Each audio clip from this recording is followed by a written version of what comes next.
ನಮಸ್ತೆ ಸ್ನೇಹಿತರೆ, ಇವತ್ತು ನಾವು ದ್ವಿತೀಯ BA ರಾಜ್ಯಶಾಸ್ತ್ರದಲ್ಲಿ 5 ಅಂಕಕ್ಕೆ ಬಂದಿರುವಂತಹ ಪ್ರಶ್ನೆಗಳ ಪಾಯಿಂಟ್ಸ್ಗಳನ್ನು ಹಾಗೂ ವಿವರಣೆಯನ್ನು ತಿಳ್ಕೊಳ್ಳುವ. 2023ರ ಪ್ರಶ್ನೆ ಪತ್ರಿಕೆಯಲ್ಲಿ ನಾವು ನೋಡಿದರೆ ಅದರಲ್ಲಿ ಬಂದಿರುವಂತಹ 5 ಅಂಕದ ಪ್ರಶ್ನೆಗಳು. ಶ್ರೀಮಂತ ಸಭೆಯ ರಚನೆಯನ್ನು ತಿಳಿಸಿ. ಅಮೆರಿಕಾದ ಸಂವಿಧಾನ ಪದ್ಧತಿಯಲ್ಲಿ ನಿಯಂತ್ರಣ ಮತ್ತು ಸಮತೋಲನದ ಕುರಿತು ಬರೆಯಿರಿ. ಸ್ವಿಸ್ನ ಫೆಡರಲ್ ಕೌನ್ಸಿಲ್ನ ವಿಶಿಷ್ಟ ಲಕ್ಷಣಗಳನ್ನು ತಿಳಿಸಿ. ಫ್ರಾನ್ಸ್ನ ಪಕ್ಷ ಪದ್ಧತಿಯ ಮುಖ್ಯ ಲಕ್ಷಣಗಳನ್ನು ತಿಳಿಸಿ. ಆಮೇಲೆ ಜಪಾನಿನ ನಾಗರಿಕರ ಕರ್ತವ್ಯಗಳನ್ನು ಪಟ್ಟಿ ಮಾಡಿ. ಚೀನಾದ ಸ್ಟೇಟ್ ಕೌನ್ಸಿಲ್ನ ಪಾತ್ರವನ್ನು ತಿಳಿಸಿ. ಒಟ್ಟು 5 ಅಂಕದ ಪ್ರಶ್ನೆಗಳಿರುವಂಥದ್ದು. ನಾವು ಎಲ್ಲವನ್ನು ಕೂಡ ನೋಡ್ತಾ ಹೋಗುವ ಸ್ನೇಹಿತರೆ. ಆವಾಗ ಸ್ವಲ್ಪ ಎಲ್ಲವನ್ನು ಕೂಡ ನಾವು ಒಂದು ಅಭ್ಯಾಸ ಮಾಡಿದ ರೀತಿಯಲ್ಲಿ ಆಗ್ತದೆ. ನಾವು ಮೊದಲಿಗೆ ಇಲ್ಲಿ ನಾನು ಈಗಾಗಲೇ ಹೇಳಿರುವಂತೆ ಬ್ರಿಟನ್ ಸಂವಿಧಾನದ ಲಕ್ಷಣಗಳು 15 ಅಂಕಕ್ಕೆ ಬರುವಂತಹ ಪ್ರಶ್ನೆ, ಹಾಗೆ 10 ಅಂಕಕ್ಕೂ ಕೂಡ ಕೇಳುವಂತಹ ಪ್ರಶ್ನೆ.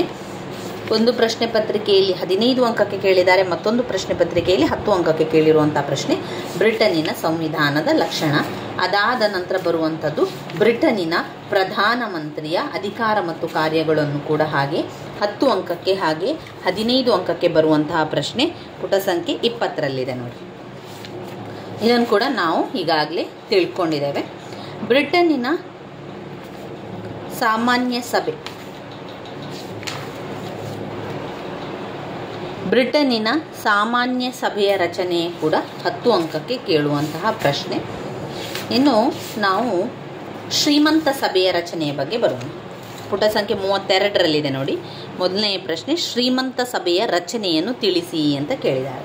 ಶ್ರೀಮಂತ ಸಭೆಯ ರಚನೆಯನ್ನು ಯಾವ ರೀತಿ ಮಾಡುವಂಥದ್ದು? ರಚನೆಯಲ್ಲಿ ಅವರು ಕೊಟ್ಟಿದ್ದಾರೆ ನೋಡಿ, ಬೇರೆ ಬೇರೆ ರಚನೆಯ ಬಗ್ಗೆ ಕೊಟ್ಟಿದ್ದಾರೆ. ಶ್ರೀಮಂತ ಸಭೆಯ ರಚನೆ 5 ಅಂಕಕ್ಕೆ ಬರುವಂತಹ ಪ್ರಶ್ನೆ, ಶ್ರೀಮಂತ ಸಭೆಯ ರಚನೆ ಅಂತ.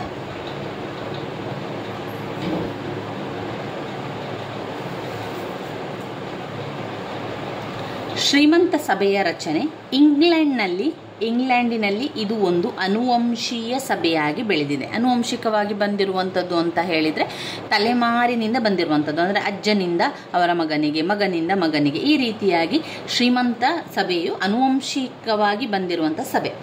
738 ಸದಸ್ಯರನ್ನು ಒಳಗೊಂಡಂತಹ ಸಭೆ, 738 ಸದಸ್ಯರನ್ನು ಹೊಂದಿರುವಂತಹ ಸಭೆಯೇ ಶ್ರೀಮಂತ ಸಭೆಯ ಸದಸ್ಯರು ಸಾವನ್ನಪ್ಪಿದ್ದಲ್ಲಿ ಅದೇ ವರ್ಗಕ್ಕೆ ಸೇರಿದ ಸದಸ್ಯರು ಮರು ನೇಮಕವಾಗ್ತಾರೆ. ಈ ಸಭೆ ವಿವಿಧ ವರ್ಗ ದರ್ಜೆಗೊಳಪಟ್ಟವರನ್ನು ಹೊಂದಿರುತ್ತದೆ. ಈ ಸದಸ್ಯರು 7 ವರ್ಗಗಳಿಗೆ ಸೇರಿದ್ದರೆ ಅವರುಗಳು ಬೇರೆ ಬೇರೆ ರೀತಿಯಲ್ಲಿರ್ತಾರೆ. 1. ಅರಸು ಮನೆತನದ ರಾಜಕುಮಾರ. ಶ್ರೀಮಂತ ಸಭೆಯ ರಚನೆಯಲ್ಲಿ ಸದಸ್ಯರ ಸಂಖ್ಯೆ ನೋಡಿದರೆ 738 ಸದಸ್ಯರಿದ್ದಾರೆ. ಅವರು ಅನುವಂಶೀಯ ಸಭೆಯಾಗಿ ಇದು ಬೆಳೆದಿರುವಂಥದ್ದು. ಒಬ್ಬರು ಸಾವನ್ನಪ್ಪಿದರೆ ಪುನಃ ಅದೇ ವರ್ಗದವರನ್ನು ಮರು ನೇಮಕ ಮಾಡ್ತಾರೆ. ಅದರಲ್ಲಿ ಬೇರೆ ಬೇರೆ 7 ವರ್ಗಗಳನ್ನು ಹೊಂದಿರುವಂಥ ಸದಸ್ಯರಿರ್ತಾರೆ. ಆ 7 ವರ್ಗಗಳು ಯಾರು ಅಂತ ಹೇಳಿದರೆ, 1. ಅರಸು ಮನೆತನದ ರಾಜಕುಮಾರ, ಅರಸು ಮನೆತನದ ರಾಜಕುಮಾರ. 2. ಅನುವಂಶೀಯ ಪೀರರು, ಅರಸು ಮನೆತನದ ರಾಜಕುಮಾರ, ಅನುವಂಶೀಯ ಪೀರರು. 3. ಸ್ಕಾಟ್ಲ್ಯಾಂಡಿನ ಪ್ರಾತಿನಿಧಿಕ ಪೀರರು, ಐರ್ಲೆಂಡಿನ ಪೀರರು. ಲಲಾರ್ಡ್ಸ್ಗಳು, ಧಾರ್ಮಿಕ ಲಾರ್ಡ್ಸ್ಗಳು,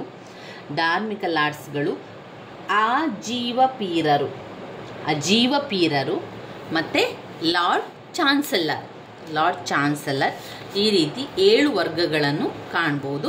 1. ಅರಸು ಮನೆತನದ ರಾಜಕುಮಾರ, 2. ಅನುವಂಶೀಯ ಪೀರರು, 3. ಸ್ಕಾಟ್ಲ್ಯಾಂಡ್ನ ಪ್ರಾತಿನಿಧಿಕ ಪೀರರು, 4. ಐರ್ಲೆಂಡಿನ ಪೀರರು, 5. ಲಲಾರ್ಡ್ಸ್ಗಳು, 6. ಧಾರ್ಮಿಕ ಲಾರ್ಡ್ಸ್ಗಳು, 7. ಅಜೀವ ಪೀರರು, ಲಾರ್ಡ್ ಚಾನ್ಸಲರ್ ಅಂತ ಕೊಟ್ಟಿದ್ದಾರೆ. ಇಲ್ಲಿ ನಮಗೆ ಬೇಕಾಗಿರುವಂಥದ್ದು ಶ್ರೀಮಂತ ಸಭೆಯ ರಚನೆಯನ್ನು ಹೇಳಿ ಅಂತ. ಅಲ್ಲಿ ಸದಸ್ಯರು ಅಂತ ಬಂದಾಗ 738 ಸದಸ್ಯರಿದ್ದಾರೆ. ಈ ಒಂದು ಸಭೆ ಅನುವಂಶಿಕವಾಗಿ ನಡೆಯುವಂತಹ ಸಭೆಯಾಗಿದೆ. ಇದರಲ್ಲಿ ಒಬ್ಬ ಸದಸ್ಯ ಸಾವನ್ನಪ್ಪಿದ್ರೆ ಅದೇ ವರ್ಗದವರು ಸೇರಿಸಬೇಕಾಗ್ತದೆ. ಈ ವರ್ಗಗಳು ಅಂತ ಯಾವುದು ಅಂತ ಹೇಳಿದರೆ, ಈ ಎಲ್ಲ ವರ್ಗಗಳು ಅರಸು ಮನೆತನದ ರಾಜಕುಮಾರರು, ಅನುವಂಶೀಯ ಪೀರರು, ಇವರೆಲ್ಲ ಆ ಒಂದು ಶ್ರೀಮಂತ ಸಭೆಯ ಸದಸ್ಯರಾಗಿರುತ್ತಾರೆ. ಮೊದಲನೇದಾಗಿ ಅರಸು ಮನೆತನದ ರಾಜಕುಮಾರರು. ಅರಸು ಮನೆತನದ ಹಿರಿಯ ಪುರುಷ ಸದಸ್ಯರು ವಯಸ್ಕರಾಗಿದ್ದು ಹಾಗೂ ಡ್ಯೂಕ್ ಪದವಿಯನ್ನು ಪಡೆದ ಅಧಿಕೃತ ಅರಸ ಮನೆತನದ ರಾಜಕುಮಾರ ಈ ವರ್ಗಕ್ಕೆ ಬರುವಂಥದ್ದು. ಡೂಕ್ ಆಫ್ ಕಾರ್ನ್ವಾಲಿಸ್ ಹಿರಿಯ ಮಗ, ಡೂಕ್ ಆಫ್ ಯಾರ್ಕ್ನ ಎರಡನೆಯ ಮಗ ಶ್ರೀಮಂತ ಸಭೆಯ ಸದಸ್ಯರಾಗಿರುತ್ತಾರೆ. ಇಂತಹ ಒಂದು ಸದಸ್ಯರು 2 ಅಥವಾ 3 ಇದ್ದು ಅಷ್ಟು ಪ್ರಾಮುಖ್ಯತೆ ಇಲ್ಲದವರಾಗಿದ್ದಾರೆ. ಕಾರಣವೇನೆಂದರೆ ಈ ರಾಜಕುಮಾರರು ಸಭೆಯಲ್ಲಿ ವಿಶೇಷ ಸಂದರ್ಭದಲ್ಲಿ ಮಾತ್ರ ಭಾಗವಹಿಸುವವರಾಗಿರುತ್ತಾರೆ ವಿನ ಸಭೆಯ ಸಾಮಾನ್ಯ ಕಾರ್ಯಕಲಾಪಗಳಲ್ಲಿ ಭಾಗವಹಿಸುವುದಿಲ್ಲ. ಅರಸು ಮನೆತನದ ರಾಜಕುಮಾರ, ಶ್ರೀಮಂತ ಸಭೆ, ನೀವು ಹೆಸರೇ ಅಲ್ಲಿ ತಿಳಿಸುವಂತಹ ಶ್ರೀಮಂತರಿಗೆ ಇರುವಂತಹ ಸಭೆ. ಇದು ಆನುವಂಶಿಕವಾಗಿ ವರ್ಗಗಳ ಮೂಲಕ ಅದೇ ವರ್ಗದವರಿಗೆ ಸಿಗುವಂಥದ್ದು. ಅಲ್ಲಿ ಒಂದು ರಾಜಮನೆತನದವರಿದ್ದಾರೆ, ಅರಸು ಮನೆತನದ ರಾಜಕುಮಾರರು ಇದಕ್ಕೆ ಸೇರಿಸ್ತಾರೆ. ಇನ್ನು 2 ಅನುವಂಶೀಯ ಪೀರರು. ಅನುವಂಶೀಯ ಪೀರರು ಅಂದರೆ ಯಾರು? ಶ್ರೀಮಂತ ಸಭೆಯ 10ನೇ 7 ಭಾಗದಷ್ಟು ಸದಸ್ಯರು ಅನುವಂಶೀಯ ಪೀರರು ರಾಜನು ನೇಮಕ ಮಾಡುತ್ತಾನೆ. ಪೀರರುಗಳ ಹಿರಿಯ ಮಗನೇ ಪೀರನಾಗಿ ಶ್ರೀಮಂತ ಸಭೆಯ ಸದಸ್ಯನಾಗ್ತಾನೆ. ಅಂದರೆ ಪೀರರು ಅಲ್ಲಿನ ಒಂದು ಅನುವಂಶಿಕವಾಗಿ ಬರುವಂತಹ ಸದಸ್ಯರು ಅಥವಾ ಅನುವಂಶಿಕವಾಗಿ ಬರುವಂಥ ಪೀರರಿದ್ದಾರಲ್ಲ, ಅವರನ್ನೇ ಅವರ ತಂದೆಯ ನಂತರಕ್ಕೆ ಅವರ ಮಕ್ಕಳನ್ನೇ ಮಾಡುವಂಥದ್ದು. ಇಲ್ಲಿ ಬೇರೆ ಯಾರನ್ನು ಕರೆತರುವಂಥದ್ದಲ್ಲ, ಅನುವಂಶಿಕವಾಗಿ ಇದು ನಡೆತಾನೆ ಹೋಗುವಂಥದ್ದು. ಇಲ್ಲಿ ಸದಸ್ಯತ್ವದ ಸಂಖ್ಯೆಗೆ ಯಾವುದೇ ಮಿತಿ ಇಲ್ಲ, ಇಷ್ಟೇ ಇರಬೇಕು ಅಷ್ಟೇ ಇರಬೇಕು ಅಂತ ಇಲ್ಲ. ಆದರೆ ಅದರಲ್ಲಿ ಸುಮಾರು 738 ಸದಸ್ಯರಿದ್ದಾರೆ. ಇಷ್ಟೇ ಇರಬೇಕು ಅಂತ ಯಾವುದೇ ಮಿತಿ ಸದಸ್ಯತ್ವದಲ್ಲಿಲ್ಲ. ಪೀರರಾಗಲು ಅರ್ಹತೆ ಸಹ ನಿಗದಿಪಡಿಸಲಾಗಿದೆ. ಅಂದರೆ ಏನು ಪೀರರಾಗಬೇಕು ಅಂತ ಹೇಳಿದರೆ 18 ವರ್ಷ ಆಗಿರಬೇಕು ಅವರಿಗೆ, ದಿವಾಳಿಯಾದವರು, ಸೆರೆವಾಸ ಅನುಭವಿಸಿದವರು, ಮಹಿಳೆಯರು. 1958ರಿಂದ ಮಹಿಳೆಯರು ಶ್ರೀಮಂತ ಸಭೆಯ ಸದಸ್ಯತ್ವವನ್ನು ಹೊಂದಲು ಅವಕಾಶ ನೀಡಲಾಗಿದೆ. 18 ವರ್ಷ ತುಂಬಿದವರು, ದಿವಾಳಿಯಾದವರು, ಸೆರೆವಾಸ ಅನುಭವಿಸಿದವರು, ಮಹಿಳೆಯರು ಸದಸ್ಯತ್ವ ಹೊಂದಲು ಅವಕಾಶ ನೀಡಲಾಗಿದೆ. ಪೀರರು ನಿಧನರಾದರೆ, ಒಂದು ವೇಳೆ ಈಗ ಆನುವಂಶಿಕವಾದ ಪೀರರು ಸಾವನ್ನಪ್ಪಿದರೆ ಅವರಿಗೆ ಪುತ್ರರಿಲ್ಲದಿದ್ದರೆ ಅಂತಹ ಸಂದರ್ಭದಲ್ಲಿ ಅವರ ಪುತ್ರಿಯರು, ಈಗ ಮಗ ಇದ್ದರೆ ಮಗನೇ ನಂತರದ ಪೀರರಾಗಿರ್ತಾರೆ. ಆದರೆ ಮಗ ಇಲ್ಲ ಅಂತ ಆದರೆ ಪುತ್ರಿಯರು ಕೂಡ ಶ್ರೀಮಂತ ಸಭೆಯಲ್ಲಿ ಕೂರಲು ಅವಕಾಶವನ್ನು ಕಲ್ಪಿಸಿಕೊಡಲಾಗಿದೆ ಅಂತ ಹೇಳ್ತಾರೆ. ಇನ್ನು ಸ್ಕಾಟ್ಲ್ಯಾಂಡ್ನ ಪ್ರಾತಿನಿಧಿಕ ಪೀರರು. ಸ್ಕಾಟ್ಲ್ಯಾಂಡಿನ ಪ್ರಾತಿನಿಧಿಕ ಪೀರರು ಅಂತ ಹೇಳಿದರೆ, ಶ್ರೀಮಂತ ಸಭೆಯಲ್ಲಿ ಸ್ಕಾಟ್ಲ್ಯಾಂಡ್ನ ಪೀರರ ಸಂಖ್ಯೆ 16. ಆದರೆ ಕೆಲವು ಒಕ್ಕೂಟದ ಒಪ್ಪಂದದ ಪ್ರಕಾರ ಸ್ಕಾಟ್ಲ್ಯಾಂಡ್ನ ಪೀರರುಗಳು ಪ್ರಾತಿನಿಧಿಕ ಪೀರರುಗಳನ್ನು ಆಯ್ಕೆ ಮಾಡುತ್ತಿದ್ದರು. ಪ್ರತಿನಿಧಿಯಾಗಿರುವಂತಹ ಒಂದು ಪೀರರನ್ನು ಆಯ್ಕೆ ಮಾಡ್ತಾ ಇದ್ರು.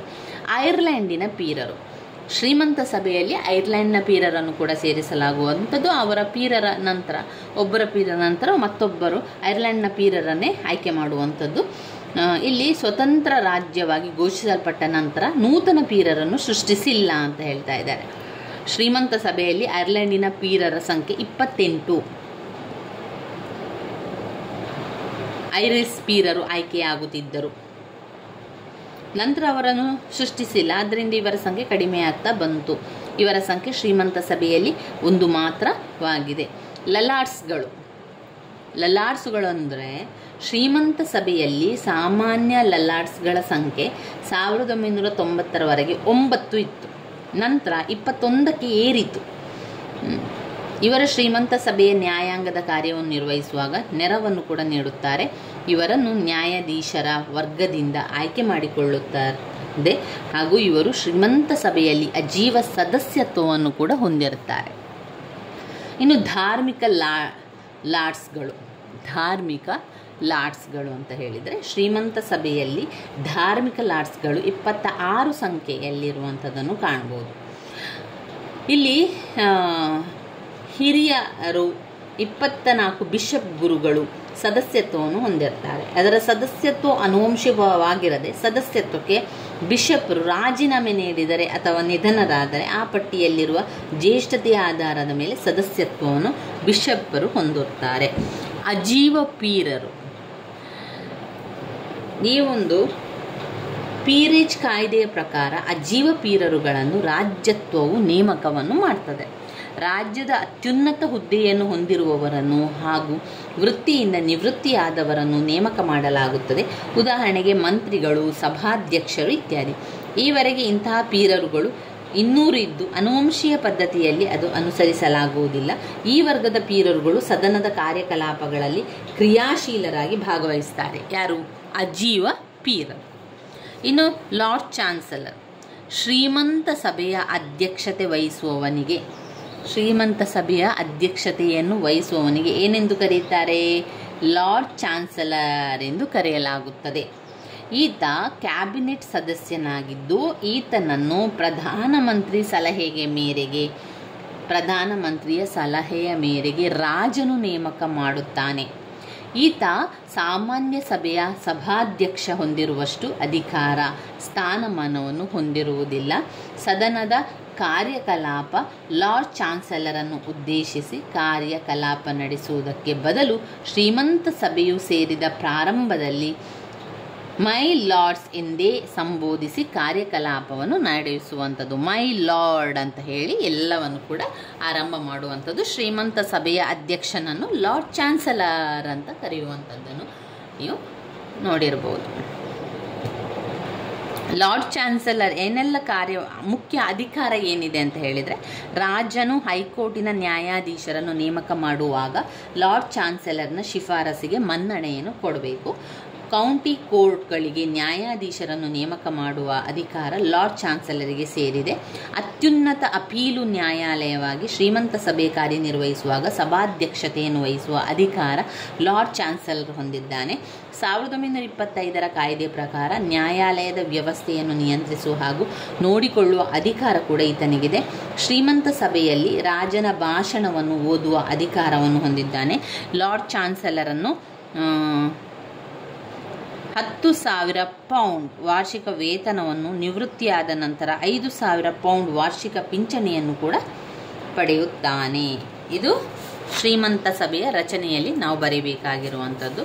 ಇನ್ನು ಬಂದಿರುವಂಥ 5 ಅಂಕದ ಪ್ರಶ್ನೆ, ಅಮೆರಿಕಾದ ಸಂವಿಧಾನ ಪದ್ಧತಿಯಲ್ಲಿನ ನಿಯಂತ್ರಣ ಮತ್ತು ಸಮತೋಲನದ ಕುರಿತು ಬರೆಯಿರಿ. Cheques and balance in America constitutional system. ಅಮೇರಿಕಾದ ಸಂವಿಧಾನ ಪದ್ಧತಿಯಲ್ಲಿನ ನಿಯಂತ್ರಣ ಮತ್ತು ಸಮತೋಲನ ಕುರಿತು ಬರೆಯಿರಿ ಅಂತ ಕೇಳಿದ್ದಾರೆ. ಇದು 5 ಅಂಕಕ್ಕೆ ಕೇಳಿರುವಂತಹ ಪ್ರಶ್ನೆ. ನಾವು ಮುಂದೆ ನೋಡ್ತಾ ಹೋಗ್ತಾ ಯಾವುದೆಲ್ಲ 5 ಅಂಕಕ್ಕೆ ಬಂದಿದೆ ಅದನ್ನೆಲ್ಲ ಕೂಡ ಓದ್ತಾ ಹೋಗಬೇಕು. ರಿಪೀಟ್ ಆಗಿರುವಂತಹ ಪ್ರಶ್ನೆಗಳಾದ್ರಿಂದ ಇದನ್ನೆಲ್ಲ ಕೂಡ ಓದ್ಕೊಳ್ಬೇಕು.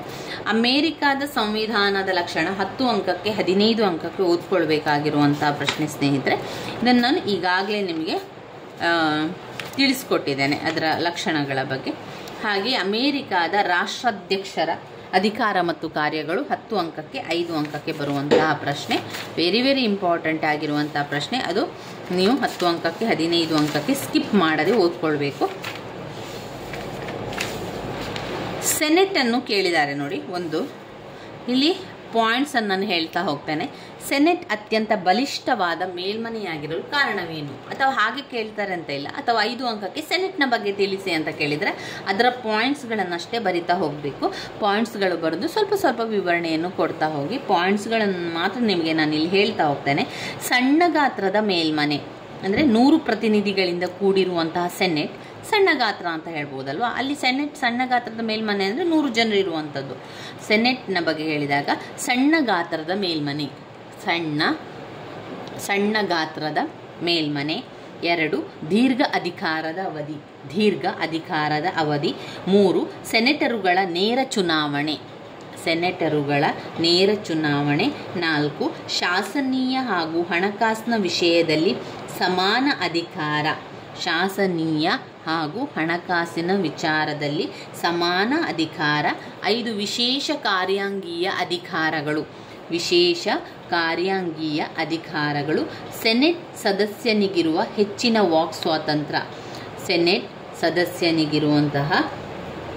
ಸದಸ್ಯನಿಗಿರುವಂತಹ ಹೆಚ್ಚಿನ ವಾಕ್ ಸ್ವಾತಂತ್ರ್ಯ. 7 ತನಿಖಾ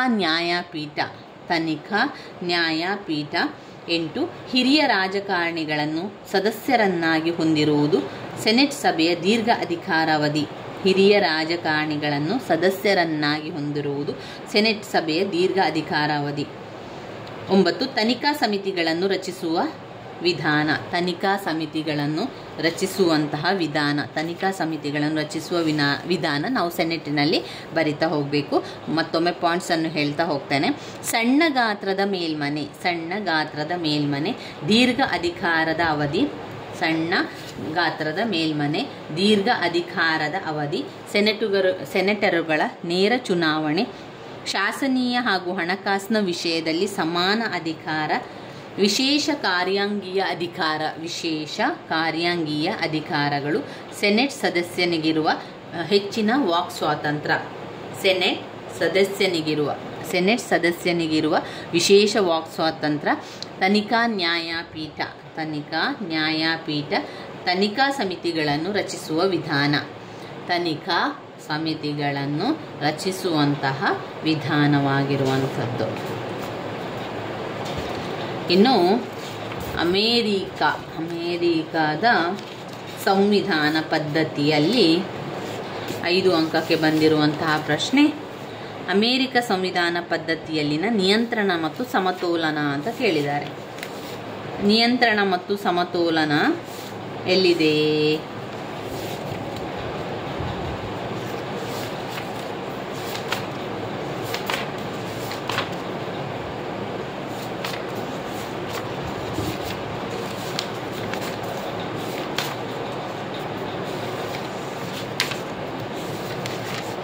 ನೋಡಿ, ಅಮೇರಿಕಾದ ಸಮತೋಲನ, ನಿಯಂತ್ರಣ ಮತ್ತು ಸಮತೋಲನ ಅಂತ ಇದೆ. ನಿಯಂತ್ರಣ ಅನ್ನುವಂಥದ್ದು ತಡೆ ಅಂತ ಕೊಟ್ಟಿದ್ದಾರೆ, ಸಮತೋಲನ ಅಂತ ಕೊಟ್ಟಿದ್ದಾರೆ. ನೋಡಿ, ಪುಟ ಸಂಖ್ಯೆ 57ರಲ್ಲಿದೆ.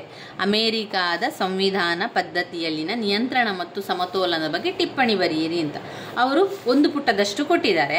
ನಾವೇನು ಮಾಡಬೇಕು ಅಂತ ಹೇಳಿದರೆ, ಅದನ್ನು ಸಾಧ್ಯ ಆದಷ್ಟು ಪಾಯಿಂಟ್ಸ್ ರೀತಿಯಲ್ಲಿ ಬರೆಯುವುದಾದರೆ ಪಾಯಿಂಟ್ಸ್ ರೀತಿಯಲ್ಲಿ ಬರೆಯಿರಿ, ಇಲ್ಲ ಅರ್ಥ ಮಾಡಿಕೊಂಡು ನೀವೇ ವಿವರಿಸ್ತಾ ಹೋದರೆ ಆಯಿತು. ನಾನೊಮ್ಮೆ ಹೇಳ್ತಾ ಹೋಗ್ತೇನೆ, ಸಂಪೂರ್ಣವಾಗಿ ಅವರು ಕೊಟ್ಟಿರುವ ರೀತಿಯಲ್ಲಿ ನಿಮಗೆ ನಾನು ತಿಳಿಸ್ತಾ ಹೋಗ್ತೇನೆ, ನಿಧಾನದಲ್ಲಿ ತಿಳಿಸ್ತೇನೆ, ಅರ್ಥ ಮಾಡ್ಕೊಳ್ಳಿ. ಯಾಕಂದರೆ ತುಂಬ ಜನರ ಕೈಯಲ್ಲಿ ಪುಸ್ತಕಗಳು ಇಲ್ಲದಿದ್ದಾಗ ಅದರೊಳಗೆ ಏನಿದೆ ವಿಚಾರ ಎನ್ನುವಂಥದ್ದು ನಿಮಗೆ ಗೊತ್ತಿರುವುದಿಲ್ಲ. ಆ ಕಾರಣದಿಂದಾಗಿ ನಾನು ಈ ಅಮೇರಿಕ ಸಂವಿಧಾನದ ತಡೆ ಮತ್ತು ಸಮತೋಲನ ಅಥವಾ ನಿಯಂತ್ರಣ ಮತ್ತು ಸಮತೋಲನದ ಬಗ್ಗೆ ಅದನ್ನು ನಿಮಗೆ ತಿಳಿಸ್ತಾ ಹೋಗ್ತೇನೆ. ಇಲ್ಲಿ ವಿವರಿಸುವಂಥದ್ದು ಏನಿಲ್ಲ, ಅಥವಾ ಅದರೊಳಗೆ ವಿಚಾರಗಳೇನಿದೆ ಎನ್ನುವಂಥದ್ದನ್ನು ಅರ್ಥ ಮಾಡಿಕೊಂಡು ನೀವೇ ಬರಿತಾ ಹೋಗಬೇಕಾಗ್ತದೆ. ತಡೆ ಮತ್ತು ಅಮೇರಿಕಾದ ಸಂವಿಧಾನದ ಪದ್ಧತಿಯಲ್ಲಿನ ನಿಯಂತ್ರಣ ಮತ್ತು ಸಮತೋಲನ ಕುರಿತು ಟಿಪ್ಪಣಿ ಬರೆಯಿರಿ. 5 ಅಂಕಕ್ಕೆ ಕೊಟ್ಟಿದ್ದಾರೆ. 1.5 ಪುಟದಷ್ಟು ಬರೆಯಬೇಕು ನೀವು. ಸರಕಾರದ ಅಧಿಕಾರಗಳನ್ನು ಪ್ರತ್ಯೇಕಿಸಿ 3 ಭಿನ್ನ ಅಂಗಗಳಿಗೆ ಅಮೇರಿಕಾದಲ್ಲಿ ಅಧಿಕಾರವನ್ನು ನೀಡಲಾಗಿದೆ. ಆದರೆ ಅಮೇರಿಕನ್ನರು ಬಹುಬೇಗ ಈ ಸಿದ್ಧಾಂತವನ್ನು ಕಾಪಾಡಿಕೊಂಡು ಬರುವುದು ಕಷ್ಟ ಎಂದು ಮನಗಂಡಿರುತ್ತದೆ. ಏಕೆಂದರೆ ಸರಕಾರದ ಅಂಗಗಳ ನಡುವೆ ತೀರಾ ಕಟ್ಟುನಿಟ್ಟಾಗಿ ಅಧಿಕಾರದ ವಿಭಜನೆ ಮಾಡುವುದು ಸರಿಯಲ್ಲ. ಸರಕಾರದ ಅಂಗಗಳ ನಡುವೆ ತೀರಾ ಕಟ್ಟುನಿಟ್ಟಾಗಿ ಅಧಿಕಾರದ ವಿಭಜನೆ ಮಾಡುವುದು ಸರಿಯಲ್ಲ. ಆ ರೀತಿ ಮಾಡುವುದರಿಂದ ಪ್ರತಿಯೊಂದು ಅಂಗವು ತನ್ನ ಮೇಲೆ ಯಾವುದೇ ರೀತಿಯ ತಡೆ ಇಲ್ಲವಾದ್ದರಿಂದ ಒಂದು ರೀತಿಯಲ್ಲಿ ತನ್ನ ಕ್ಷೇತ್ರದಲ್ಲಿ ಸರ್ವಾಧಿಕಾರಿಯಾಗುತ್ತದೆ. ಈ ರೀತಿ ಮಾಡುವುದರಿಂದ ಪ್ರತಿಯೊಂದು ಅಂಗವು ತನ್ನ ಮೇಲೆ ಯಾವುದೇ ರೀತಿ ತಡೆ ಇಲ್ಲವಾದ್ದರಿಂದ ಒಂದು ರೀತಿಯಲ್ಲಿ ತನ್ನ ಕ್ಷೇತ್ರದಲ್ಲಿ ಸರ್ವಾಧಿಕಾರಿಯಾಗುತ್ತದೆ. ಉದಾಹರಣೆಗೆ, ಶಾಸಕಾಂಗಕ್ಕೆ ಅಪರಿಮಿತ ಅಧಿಕಾರಗಳನ್ನು ಕೊಟ್ಟ ಅದಕ್ಕೆ ಯಾವುದೇ ತಡೆ ಹಾಕದಿದ್ದರೆ ಶಾಸನ ಮಾಡುವ ತನ್ನ ಕಾರ್ಯಕ್ಷೇತ್ರದಲ್ಲಿ ಸರ್ವಾಧಿಕಾರಿಯಾಗುತ್ತದೆ. ಅದೇ ರೀತಿ ಯಾವುದೇ ತಡೆಯನ್ನು ಹಾಕದೆ ನಿರಂಕುಶ ಅಧಿಕಾರಗಳನ್ನು ಕಾರ್ಯಾಂಗಕ್ಕೆ ನೀಡಿದರೆ ಅದೂ ಸಹ ಸರ್ವಾಧಿಕಾರಿಯಾದಂತಾಗುತ್ತದೆ. ಇದನ್ನು ತಪ್ಪಿಸಲಿಕ್ಕೆ ಏನು ಮಾಡುವಂಥದ್ದು? ಇದನ್ನು ತಪ್ಪಿಸುವ ಸಲುವಾಗಿ ಸಂವಿಧಾನ ನಿರ್ಮಾಪಕರುಗಳು ಏನು ಮಾಡ್ತಾರೆ? ಸಂವಿಧಾನದಲ್ಲಿ ತಡೆ ಮತ್ತು ಸಮತೋಲನಗಳನ್ನು ಅಳವಡಿಸಿದರು. ಯಾಕೆ ಅಂತ ಗೊತ್ತಾಯ್ತಲ್ಲ. ಈಗ ಶಾಸಕಾಂಗಕ್ಕೆ ಅಪರಿಮಿತ ಸರ್ವಾಧಿಕಾರಿ ಆಗಿರುವಂಥದ್ದು, ಈ ರೀತಿ ಅಪರಿಮಿತ ಆದ ತಕ್ಷಣ ಅದು ಅಧಿಕಾರಗಳೆಲ್ಲ ತಪ್ಪಾಗ್ತದಲ್ವಾ, ಅಥವಾ ಅಧಿಕಾರದಲ್ಲಿ ಕೆಲವೊಂದು ಸಮಸ್ಯೆಗಳುಂಟಾಗ್ತದೆ. ಅದನ್ನು ತಡೆಬೇಕು. ಅದನ್ನು ತಡೆ ಹಾಕದಿದ್ರೆ ಏನಾಗ್ತದೆ, ಶಾಸನ ಮಾಡುವಂಥ ತನ್ನ ಕಾರ್ಯಕ್ಷೇತ್ರದಲ್ಲಿ ಎಲ್ಲ ಕಡೆ ಸರ್ವಾಧಿಕಾರಿಯೇ ಆಗಿ ಹೋಗ್ತದೆ. ಆದ್ದರಿಂದ ಅದನ್ನು ತಡೆ ಹಾಕಬೇಕು. ನಿರಂಕುಶ ಅಧಿಕಾರಗಳನ್ನು ಕಾರ್ಯಾಂಗಕ್ಕೆ ನೀಡಿದರೆ ಅದೂ ಸಹ ಸರ್ವಾಧಿಕಾರಿಯಾದಂತಾಗುತ್ತದೆ. ಇದನ್ನು ತಪ್ಪಿಸಬೇಕು ಎನ್ನುವ ಕಾರಣದಿಂದಾಗಿ ಏನು ಮಾಡಿದರು, ಸಂವಿಧಾನದ ನಿರ್ಮಾಪಕರು ಸಂವಿಧಾನದಲ್ಲಿ ತಡೆ ಮತ್ತು ಸಮತೋಲನೆಯನ್ನು ಅಳವಡಿಸಿದರು. ತಡೆ ಮತ್ತು ಸಮತೋಲನೆ ಎಂಬ ವ್ಯವಸ್ಥೆಯ ಪ್ರಕಾರ ಪ್ರತಿ ಒಂದು ಅಂಗವು ಉಳಿದೆರಡು ಅಂಗಗಳಿಗೆ ತಡೆಗಳನ್ನು ಹಾಕಿ ಅವುಗಳಿಂದ ತಡೆಯನ್ನು ಹಾಕಿಸಿಕೊಳ್ಳುತ್ತದೆ. ಉದಾಹರಣೆಗೆ, ಶಾಸಕಾಂಗಕ್ಕೆ ಶಾಸನ ಮಾಡುವಂತಹ ಅಥವಾ ಕಾನೂನು ಮಾಡುವಂತಹ ಅಧಿಕಾರ ಇದೆ. ಆದರೆ ಕಾಂಗ್ರೆಸ್ಸಿನ ಶಾಸನಾಧಿಕಾರವು ಅಧ್ಯಕ್ಷ ಹಾಗೂ ಸರ್ವೋಚ್ಚ ನ್ಯಾಯಾಲಯದ ನಿಯಂತ್ರಣಕ್ಕೆ ಒಳಪಟ್ಟಿದೆ. ಕಾಂಗ್ರೆಸ್ ರೂಪಿಸಿದ ಶಾಸನಗಳಿಗೆ ಅಧ್ಯಕ್ಷರು ತಮ್ಮ ವಿಟೋ ಅಧಿಕಾರದಿಂದ ಶಾಸನಾಧಿಕಾರದ ದುರುಪಯೋಗವನ್ನು ತಡೆಗಟ್ಟಬಹುದಾಗಿದೆ. ಹಾಗೆಯೇ ಕಾಂಗ್ರೆಸ್ನ ಶಾಸನಗಳು ಸಂವಿಧಾನ ಬಾಹಿರವಾಗಿದ್ದರೆ ಅವುಗಳನ್ನು ಅಸಿಂಧು ಎಂದು ಘೋಷಿಸಿ ರದ್ದುಪಡಿಸುವಂತಹ ಅಧಿಕಾರ ಸುಪ್ರೀಂ ಕೋರ್ಟಿಗಿದೆ. ಅದೇ ರೀತಿ ಶಾಸಕಾಂಗಕ್ಕೆ ಕೆಲವಾರು ಕಾರ್ಯಾಂಗಕ್ಕೆ ಸಂಬಂಧಪಟ್ಟಂತೆ ಮತ್ತು ನ್ಯಾಯಾಂಗಕ್ಕೆ ಸಂಬಂಧಪಟ್ಟಂತೆ ಅಧಿಕಾರ ಕೂಡ ನೀಡಲಾಗಿದೆ. ಈ ಅಧ್ಯಕ್ಷರ ಅಧಿಕಾರವು ಕಾಂಗ್ರೆಸ್ ಮತ್ತು ಸುಪ್ರೀಂ ಕೋರ್ಟಿನ ನಿಯಂತ್ರಣಕ್ಕೆ ಒಳಪಡುತ್ತದೆ. ಅಧ್ಯಕ್ಷರು ಮಾಡುವ ನೇಮಕಾತಿಗಳು ಮತ್ತು ಅನ್ಯ ರಾಷ್ಟ್ರಗಳೊಡನೆ ಮಾಡಿಕೊಳ್ಳುವ ಒಪ್ಪಂದಗಳು ಸೆನೆಟ್ನಿಂದ ಅಂಗೀಕಾರ ಪಡೆಯಬೇಕು ಹಾಗೂ ಸಂವಿಧಾನ ಉಲ್ಲಂಘನೆಗಾಗಿ ಅಧ್ಯಕ್ಷರನ್ನು ಮಹಾಭಿಯೋಗದ ಮೂಲಕ ಕಾಂಗ್ರೆಸ್ ವಜಾ ಮಾಡಬಹುದು. ಅಧ್ಯಕ್ಷರ ಆಜ್ಞೆಗಳು ಸಂವಿಧಾನಕ್ಕೆ ವಿರುದ್ಧವಾಗಿದ್ದರೆ ಸಂವಿಧಾನ ಬಾಹಿರವೆಂದು ಸುಪ್ರೀಂ ಕೋರ್ಟ್ ಘೋಷಿಸುತ್ತದೆ. ಹಾಗೆಯೇ ಸುಪ್ರೀಂ ಕೋರ್ಟ್ ಅಧ್ಯಕ್ಷರ ಮತ್ತು ಕಾಂಗ್ರೆಸ್ನ ನಿಯಂತ್ರಣಕ್ಕೆ ಒಳಪಟ್ಟಿರುತ್ತದೆ. ಈ ರೀತಿ ಸರಕಾರದ ಅಂಗಗಳ ನಡುವೆ ತಡೆಗಳನ್ನು ಹಾಕಿ ಸಮತೋಲನ ಏರ್ಪಡಿಸಲಾಗಿದೆ. ಈ ರೀತಿ ಸರಕಾರದ ಅಂಗಗಳ ನಡುವೆ ತಡೆಗಳನ್ನು ಹಾಕಿ ಸಮತೋಲನ ಏರ್ಪಡಿಸಲಾಗಿದೆ. ಇವು ಅಮೇರಿಕಾದ ಸಂವಿಧಾನದ ಪದ್ಧತಿಯಲ್ಲಿ ನಿಯಂತ್ರಣ ಮತ್ತು ಸಮತೋಲನದ ಬಗ್ಗೆ ನೀವು ಬರಿತಾ ಹೋದ್ರಾಯಿತು. ನಂತರ ಬರುವಂತಹ ಪ್ರಶ್ನೆ, ಸ್ವಿಸ್ನ ಫೆಡರಲ್ ಕೌನ್ಸಿಲ್ನ ವಿಶಿಷ್ಟ ಲಕ್ಷಣಗಳು. ಸ್ವಿಸ್ ಅಂದರೆ ಸ್ವಿಟ್ಜರ್ಲ್ಯಾಂಡ್ನ ಫೆಡರಲ್ ಕೌನ್ಸಿಲ್ನ ವಿಶಿಷ್ಟ ಲಕ್ಷಣಗಳಾಗಿರುವಂಥದ್ದು ನಾವು ಇದರಲ್ಲಿ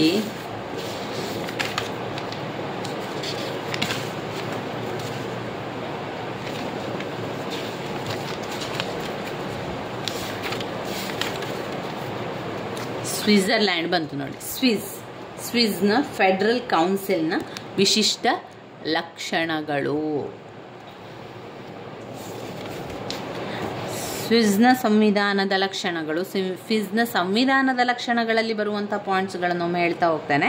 ಲಿಖಿತ ಸಂವಿಧಾನ, ಅನಮ್ಯ ಸಂವಿಧಾನ, ಸಂಯುಕ್ತ ವ್ಯವಸ್ಥೆ, ಬಿಲ್ ಆಫ್ ರೈಟ್, ಸಾಮಾಜಿಕ ಗುರಿ, ರಾಜ್ಯದ ಉದ್ದೇಶ, ಪ್ರಜಾಪ್ರಭುತ್ವ ಗಣರಾಜ್ಯದ ಸಂವಿಧಾನ, ನೇರ ಪ್ರಜಾಪ್ರಭುತ್ವದ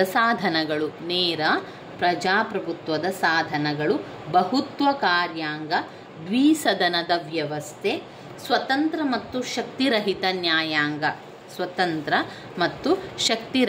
ನ್ಯಾಯಾಂಗ, ಫೆಡರಲ್ ಕಾನೂನುಗಳನ್ನು ವಿಮರ್ಶೆ ಮಾಡುವ ಅಧಿಕಾರವಿಲ್ಲ.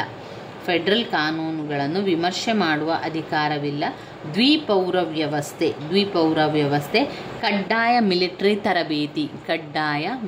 ತರಬೇತಿ, ಕಾನೂನಿನ ಅಧಿಪತ್ಯ, ವಯಸ್ಕ ಮತದಾನ ಪದ್ಧತಿ, ಪ್ರಜೆಗಳ ಹಕ್ಕುಗಳು ಅದರಲ್ಲಿ ಬರುವಂಥದ್ದು. ಇನ್ನು ಸ್ವಿಸ್ನ ಫೆಡರಲ್ ಕೌನ್ಸಿಲ್ ಅಂದರೆ ಕಾರ್ಯಾಂಗ, ಅದು ನಿಮಗೆ ಗೊತ್ತಿರಬೇಕು. ಯಾವುದೇ ರೀತಿಯಲ್ಲಿ ನೀವು ಕನ್ಫ್ಯೂಸ್ ಆಗಬೇಡಿ. ಸ್ವಿಸ್ನ ಕಾರ್ಯಾಂಗ ಕೇಳಿದ್ರು ಕೂಡ, ಫೆಡರಲ್ ಕೌನ್ಸಿಲ್ ಕೂಡ ಕೇಳಿದ್ರು, ಅದೆರಡೂ ಕೂಡ ಒಂದೇ ಆಗಿರ್ತದೆ ಸ್ನೇಹಿತರೆ. ಸ್ವಿಸ್ ಕಾರ್ಯಾಂಗದ ವಿಶಿಷ್ಟ ಲಕ್ಷಣಗಳು ಕೂಡ ಅದುವೇ ಸ್ವಿಸ್ನ ಫೆಡರಲ್ ಕೌನ್ಸಿಲ್ನ ವಿಶಿಷ್ಟ ಲಕ್ಷಣಗಳು. ನೋಡಿ, ಇಲ್ಲಿ ಪ್ರಶ್ನೆ ಪತ್ರಿಕೆಯಲ್ಲಿ ಸ್ವಿಸ್ನ ಫೆಡರಲ್ ಕೌನ್ಸಿಲ್ ಅಂತ ಕೇಳಿದ್ದಾರೆ. ನೀವು ಇದನ್ನು ಕನ್ಫ್ಯೂಸ್ ಆಗಬೇಡಿ. ಸ್ವಿಸ್ನ ಫೆಡರಲ್ ಕೌನ್ಸಿಲ್ ಎಲ್ಲಿದೆ, ಯಾವ ಲಕ್ಷಣ ಅದಕ್ಕೆ ಅಂತ ನಮಗೆ ಕನ್ಫ್ಯೂಸ್ ಆಗ್ತದೆ. ಅದಕ್ಕೆ ನಾನು ಮೊದಲೇ ಹೇಳ್ತಾ ಇರುವಂಥದ್ದು, ಸ್ವಿಸ್ ಕಾರ್ಯಾಂಗ ಹಾಗೆ ಫೆಡರಲ್ ಕೌನ್ಸಿಲ್ ಎರಡೂ ಕೂಡ ಒಂದೇ ರೀತಿಯಾಗಿರುವಂಥದ್ದು. ಸ್ವಿಸ್ನ ಕಾರ್ಯಾಂಗ ಅಥವಾ ಫೆಡರಲ್ ಕೌನ್ಸಿಲ್ನ ಲಕ್ಷಣಗಳು ಎಲ್ಲಿದೆ? ಲಕ್ಷಣಗಳು ಇದು ಫೆಡರಲ್ ಕೌನ್ಸಿಲ್ನ ಅಧಿಕಾರ ಮತ್ತು ಕಾರ್ಯಗಳು, ಅಂದರೆ ಕಾರ್ಯಾಂಗದ, ಸ್ವಿಟ್ಜರ್ಲ್ಯಾಂಡ್ನ ಕಾರ್ಯಾಂಗದ ಅಧಿಕಾರ ಮತ್ತು ಕಾರ್ಯಗಳು. ನಮಗೆ ಲಕ್ಷಣ ಬೇಕಾಗಿರುವಂಥದ್ದು ಮಹತ್ವದ ಲಕ್ಷಣಗಳು 3 ಪಾಯಿಂಟ್ಸ್ಗಳಿದೆ. ಮಹತ್ವದ ಲಕ್ಷಣಗಳಲ್ಲಿ 3 ಪಾಯಿಂಟ್ಸ್ಗಳನ್ನು ಕಾಣ್ಬೋದು.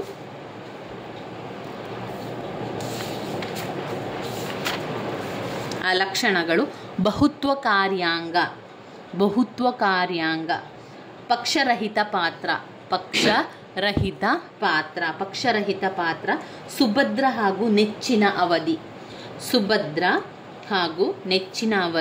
ಸ್ವಿಟ್ಜರ್ಲ್ಯಾಂಡಿನ ಫೆಡರಲ್ ಕೌನ್ಸಿಲ್ನ ಮುಖ್ಯ ಲಕ್ಷಣಗಳು ಅಥವಾ ಸ್ವಿಟ್ಜರ್ಲ್ಯಾಂಡ್ ಕಾರ್ಯಾಂಗದ ಮುಖ್ಯ ಲಕ್ಷಣಗಳು ಬಹುತ್ವ ಕಾರ್ಯಾಂಗ, ಪಕ್ಷರಹಿತ ಪಾತ್ರ, ಸುಭದ್ರ ಹಾಗೂ ಹೆಚ್ಚಿನ ಅವಧಿ, ಪಕ್ಷರಹಿತ ಪಾತ್ರ, ಬಹುತ್ವ ಕಾರ್ಯಾಂಗ ವ್ಯವಸ್ಥೆಯನ್ನು ಹೊಂದಿರುವುದೇ ಇದರ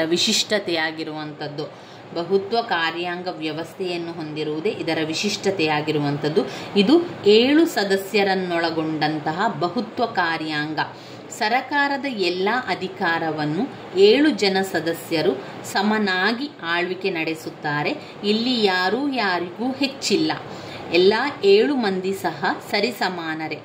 ಇವರುಗಳಲ್ಲಿ ಪ್ರತಿಯೊಬ್ಬರು ಅಧ್ಯಕ್ಷನಾಗಿ ಕಾರ್ಯನಿರ್ವಹಿಸುವ ಅವಕಾಶ ದೊರೆಯುತ್ತದೆ. ಇಲ್ಲಿ ಯಾರ ಮೇಲೂ ಆಳ್ವಿಕೆ ನಡೆಸದೆ ಕಮಿಷನ್ ಮಾದರಿ ಸರಕಾರದ ರೀತಿ ಆಳ್ವಿಕೆ ಇರುವಂಥದ್ದು.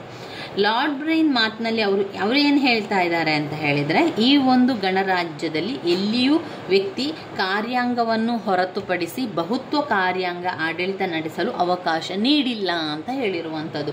ಇದು ಬಹುತ್ವ ಕಾರ್ಯಾಂಗ ವ್ಯವಸ್ಥೆ ಹೊಂದಿರುವಂಥದ್ದೇ ಸ್ವಿಟ್ಜರ್ಲ್ಯಾಂಡ್ನ ಫೆಡರಲ್ ಕೌನ್ಸಿಲ್ನ ವಿಶಿಷ್ಟ ಲಕ್ಷಣವಾಗಿರುವಂಥದ್ದು. ಪಕ್ಷರಹಿತ ಪಾತ್ರ ಅಂತ ಹೇಳಿದರೆ 7 ಜನ ಫೆಡರಲ್ ಕೌನ್ಸಿಲ್ನ ಉಭಯ ಸದನಗಳ ಜಂಟಿ ಅಧಿವೇಶನದಲ್ಲಿ ಚುನಾಯಿಸಲ್ಪಡುವಂಥದ್ದು. ಈ ರೀತಿಯಾಗಿ ವಿವಿಧ ರಾಜಕೀಯ ಪಕ್ಷಗಳಿಂದ ಚುನಾಯಿಸಲ್ಪಡುತ್ತಾರೆ. ಹಾಗಿದ್ರೂ ಕೂಡ ಎಲ್ಲರೂ ಪಕ್ಷಾತೀತವಾಗಿ ಒಂದೇ ಪಕ್ಷದವರೆಂದು ಕಾರ್ಯನಿರ್ವಹಿಸುತ್ತಾರೆ. ಪಕ್ಷ ರಾಜಕೀಯದಿಂದ ದೂರವಿದ್ದು ಒಬ್ಬನೇ ವ್ಯಕ್ತಿಯಂತೆ ಕಾರ್ಯನಿರ್ವಹಿಸುತ್ತಾರೆ. ಈ ರೀತಿ ಚುನಾಯಿಸಲ್ಪಡುವಂತಹ 7 ಮಂದಿ ಆಯಾಯ ರಾಜಕೀಯ ಪಕ್ಷಗಳ ಅಧಿಕಾರ ಶ್ರೇಣಿ ಅಥವಾ ಆ ಪಕ್ಷದಲ್ಲಿ ಅವರು ಹೊಂದಿರುವ ಸ್ಥಾನಮಾನ ಆಧಾರದ ಮೇಲೆ ಅಲ್ಲ, ಅವರುಗಳು ಹೊಂದಿರುವ ನಾಯಕತ್ವದ ಗುಣ, ಆಡಳಿತದ ದಕ್ಷತೆ, ತರಬೇತಿ ಆಧಾರದ ಮೇಲೆ ಆರಿಸಲಾಗುತ್ತದೆ. ಇನ್ನು 3 ಸುಭದ್ರ ಹಾಗೂ ಹೆಚ್ಚಿನ ಅವಧಿ. ಸ್ವಿಟ್ಜರ್ಲ್ಯಾಂಡ್ನ ಫೆಡರಲ್ ಸರ್ಕಾರ ಸುಭದ್ರವಾದುದು. ಇದರ ಸದಸ್ಯರು 4 ವರ್ಷದ ಅವಧಿಗೆ ಚುನಾಯಿಸಲ್ಪಟ್ಟರು. 4 ವರ್ಷಕ್ಕೆ ಮಾತ್ರ ಅವರು ಚುನಾವಣೆ ಮಾಡ್ತಾರೆ. ಅವರಿಗೆ ಅವಧಿಗೆ ಮುನ್ನ ಯಾವ ಕಾರಣಕ್ಕೂ ತೆಗೆಯಲಾಗದು. ಆದರೆ ಕಾರ್ಯಾಂಗದ ಈ ಅಧಿಕಾರಿಗಳು ತಮ್ಮ ಒಳ್ಳೆಯ ಕೆಲಸದಿಂದ, ಉತ್ತಮ ಕಾರ್ಯನಿರ್ವಹಣೆಯಿಂದಾಗಿ ಅವರು ಅನೇಕ ವರ್ಷ ಅಧಿಕಾರದಲ್ಲಿ ಮುಂದುವರಿಯುವಂತಹ ಸಂಭವವೇ ಹೆಚ್ಚು. ಹಿಂದಿ ಇತಿಹಾಸ ಅವಲೋಕನ ಮಾಡಿದಾಗ ಚುನಾಯಿತ ಅವಧಿ 4 ವರ್ಷವಾದರೂ ಸಹ ಕೆಲಸದ ದಕ್ಷತೆ, ಒಳ್ಳೆಯ ಜನ ಸೇವಾ ಭದ್ರತಾ ಆಡಳಿತ ನೀಡಿದ ಕಾರಣಕ್ಕಾಗಿ 12ರಿಂದ 30 ವರ್ಷದವರೆಗೆ ಸೇವೆ ಸಲ್ಲಿಸಿದಂತಹ ಉದಾಹರಣೆಗೆ ಇದೆ. ಆದರೆ ಫೆಡರಲ್ ಪಾರ್ಲಿಮೆಂಟ್ ಯಾವುದೇ ಕಾರಣಕ್ಕೂ ಅವಿಶ್ವಾಸ ನಿರ್ಣಯದಿಂದಾಗಲಿ ಇನ್ಯಾವುದೇ ವಿಧದಲ್ಲಾಗಲಿ ತೆಗೆಯಲಾಗುವುದಿಲ್ಲ ಅಂತ ಹೇಳ್ತಾರೆ. ಇದು ಸ್ವಿಸ್ನ ಫೆಡರಲ್ ಕೌನ್ಸಿಲ್ನ ಲಕ್ಷಣಗಳು ಅಥವಾ ಕಾರ್ಯಾಂಗದ ಲಕ್ಷಣಗಳು. ಬಹುತ್ವ ಕಾರ್ಯಾಂಗ, ಪಕ್ಷರಹಿತ ಪಾತ್ರ, ಸುಭದ್ರ ಹಾಗೂ ಹೆಚ್ಚಿನ ಅವಧಿ. ಸ್ವಿಟ್ಜರ್ಲ್ಯಾಂಡ್ನ ಫೆಡರಲ್ ಕೌನ್ಸಿಲ್ನ ಕಾರ್ಯಾಂಗದ ಅಧಿಕಾರ ಮತ್ತು ಅಧ್ಯಕ್ಷರು, ಅಂದರೆ ಇಲ್ಲಿ ಫೆಡರಲ್ ಕೌನ್ಸಿಲ್ ಸ್ವಿಟ್ಜರ್ಲ್ಯಾಂಡ್ನ ಕಾರ್ಯಾಂಗದ ಅಧಿಕಾರ ಅಧ್ಯಕ್ಷರು. ಹಾಗೆ ಮತ್ತೊಂದು ಪ್ರಶ್ನೆ ಕೇಳಿದರೆ, ಸ್ವಿಟ್ಜರ್ಲ್ಯಾಂಡಿನ ಫೆಡರಲ್ ಕೌನ್ಸಿಲ್ನ ಅಧಿಕಾರ ಕಾರ್ಯಗಳು 7 ಜನ ಕಾರ್ಯಾಂಗದ ಸದಸ್ಯರನ್ನು ಚುನಾಯಿತಗೊಂಡಿರ್ತಾರೆ. 7 ಜನ ಸದಸ್ಯರಿರ್ತಾರೆ ಫೆಡರಲ್ ಕೌನ್ಸಿಲಿಂಗ್ನಲ್ಲಿ. 1 ವರ್ಷದ ಅವಧಿಗೆ ಅಧ್ಯಕ್ಷರು ಉಪಾಧ್ಯಕ್ಷರನ್ನು ಚುನಾವಣೆ ಮಾಡುವಂಥದ್ದು. 1 ವರ್ಷದ ಅವಧಿಗೆ ಅಧ್ಯಕ್ಷರು, 1 ವರ್ಷದ ಅವಧಿಗೆ ಉಪಾಧ್ಯಕ್ಷರನ್ನು ನೇಮಕ ಮಾಡುವಂಥದ್ದು. ಇಲ್ಲಿ 7 ಜನ ಸದಸ್ಯರಿಂದ ಕೂಡಿರ್ತಾರೆ. 7 ಜನರನ್ನು ನೇಮಕ ಮಾಡಲಾಗುತ್ತದೆ. ಈ ವರ್ಷ ಅಧ್ಯಕ್ಷನಾದವನು ಅವಧಿ ಮುಗಿದು ಹೊರಟ್ರೆ ಆ ಸ್ಥಾನಕ್ಕೆ ಉಪಾಧ್ಯಕ್ಷ ಅಧ್ಯಕ್ಷನಾಗಿ ಚುನಾಯಿತನಾಗುತ್ತಿದ್ದ. ಹೀಗೆ ಈ ಸ್ಥಾನವು ಸಹ 7 ಮಂದಿ ಸದಸ್ಯರಲ್ಲಿ ಆಗಬೇಕಾದಿತ್ತು. ಒಂದು ವೃಂದ ನಿರ್ಣಯ ಮತ್ತು ವೃಂದ ಜವಾಬ್ದಾರಿ. ಸ್ವಿಟ್ಜರ್ಲ್ಯಾಂಡ್ನ ಫೆಡರಲ್ ಕೌನ್ಸಿಲ್ನಲ್ಲಿ ವೃಂದ ನಿರ್ಣಯ ಮತ್ತು ವೃಂದ ಜವಾಬ್ದಾರಿ, ವೃಂದ ನಿರ್ಣಯ ಮತ್ತು ವೃಂದ ಜವಾಬ್ದಾರಿ 2. ಸಂಸದೀಯ ಮತ್ತು ಅಧ್ಯಕ್ಷೀಯ ಸರಕಾರದ ಲಕ್ಷಣಗಳನ್ನು ಹೊಂದಿರುವುದು. ಸಂಸದೀಯ ಮತ್ತು ಅಧ್ಯಕ್ಷೀಯ ಸರಕಾರದ ಲಕ್ಷಣಗಳನ್ನು ಹೊಂದಿರುವುದು. ಚಾನ್ಸೆಲರ್ ಕೆಲಸವನ್ನು ಹೊಂದಿರುವಂಥದ್ದು. ಒಟ್ಟು 3 ಕೆಲಸಗಳು, ಅಧಿಕಾರದಲ್ಲಿ ಕೂಡ 3 ಕೆಲಸಗಳು, ಲಕ್ಷಣಗಳಲ್ಲಿಯೂ ಕೂಡ 3 ಪಾಯಿಂಟ್ಸ್ಗಳಿರುವಂಥದ್ದು. ಫೆಡರಲ್ ಕೌನ್ಸಿಲ್ನ ಲಕ್ಷಣಗಳು ಹಾಗೂ ಫೆಡರಲ್ ಕೌನ್ಸಿಲ್ನ ಅಧಿಕಾರದಲ್ಲಿ ವೃಂದ ನಿರ್ಣಯ ಮತ್ತು ವೃಂದ ಜವಾಬ್ದಾರಿ 2. ಸಂಸದೀಯ ಮತ್ತು ಅಧ್ಯಕ್ಷೀಯ ಸರಕಾರ ಲಕ್ಷಣಗಳನ್ನು ಹೊಂದಿರುವಂಥದ್ದು ಚಾನ್ಸೆಲರ್. ಸ್ವಿಟ್ಜರ್ಲ್ಯಾಂಡ್ ಫೆಡರಲ್ ಕೌನ್ಸಿಲ್ನ ಲಕ್ಷಣಗಳು: ಬಹುತ್ವ ಕಾರ್ಯಾಂಗ, ಪಕ್ಷರಹಿತ ಪಾತ್ರ, ಸುಭದ್ರ ಹಾಗೂ ನೆಚ್ಚಿನ ಅವಧಿ. ಅಧಿಕಾರದಲ್ಲಿ ಬರುವಂಥದ್ದು ವೃಂದ ನಿರ್ಣಯ ಮತ್ತು ವೃಂದ ಜವಾಬ್ದಾರಿ, ಸಂಸದೀಯ ಮತ್ತು ಅಧ್ಯಕ್ಷೀಯ ಸರಕಾರದ ಲಕ್ಷಣ ಹೊಂದಿರುವಂಥದ್ದು ಚಾನ್ಸೆಲರ್. ಇವಿಷ್ಟು ಅದರಲ್ಲಿ ಬರುವಂಥದ್ದು. ಇನ್ನು ನಾವು ನೋಡುವಂಥ 5 ಅಂಕದ ಪ್ರಶ್ನೆ, ಫ್ರಾನ್ಸ್ನ ಪಕ್ಷ ಪದ್ಧತಿಯ ಲಕ್ಷಣಗಳು. ಫ್ರಾನ್ಸ್ನ ಪಕ್ಷ ಪದ್ಧತಿಯ ಲಕ್ಷಣಗಳು.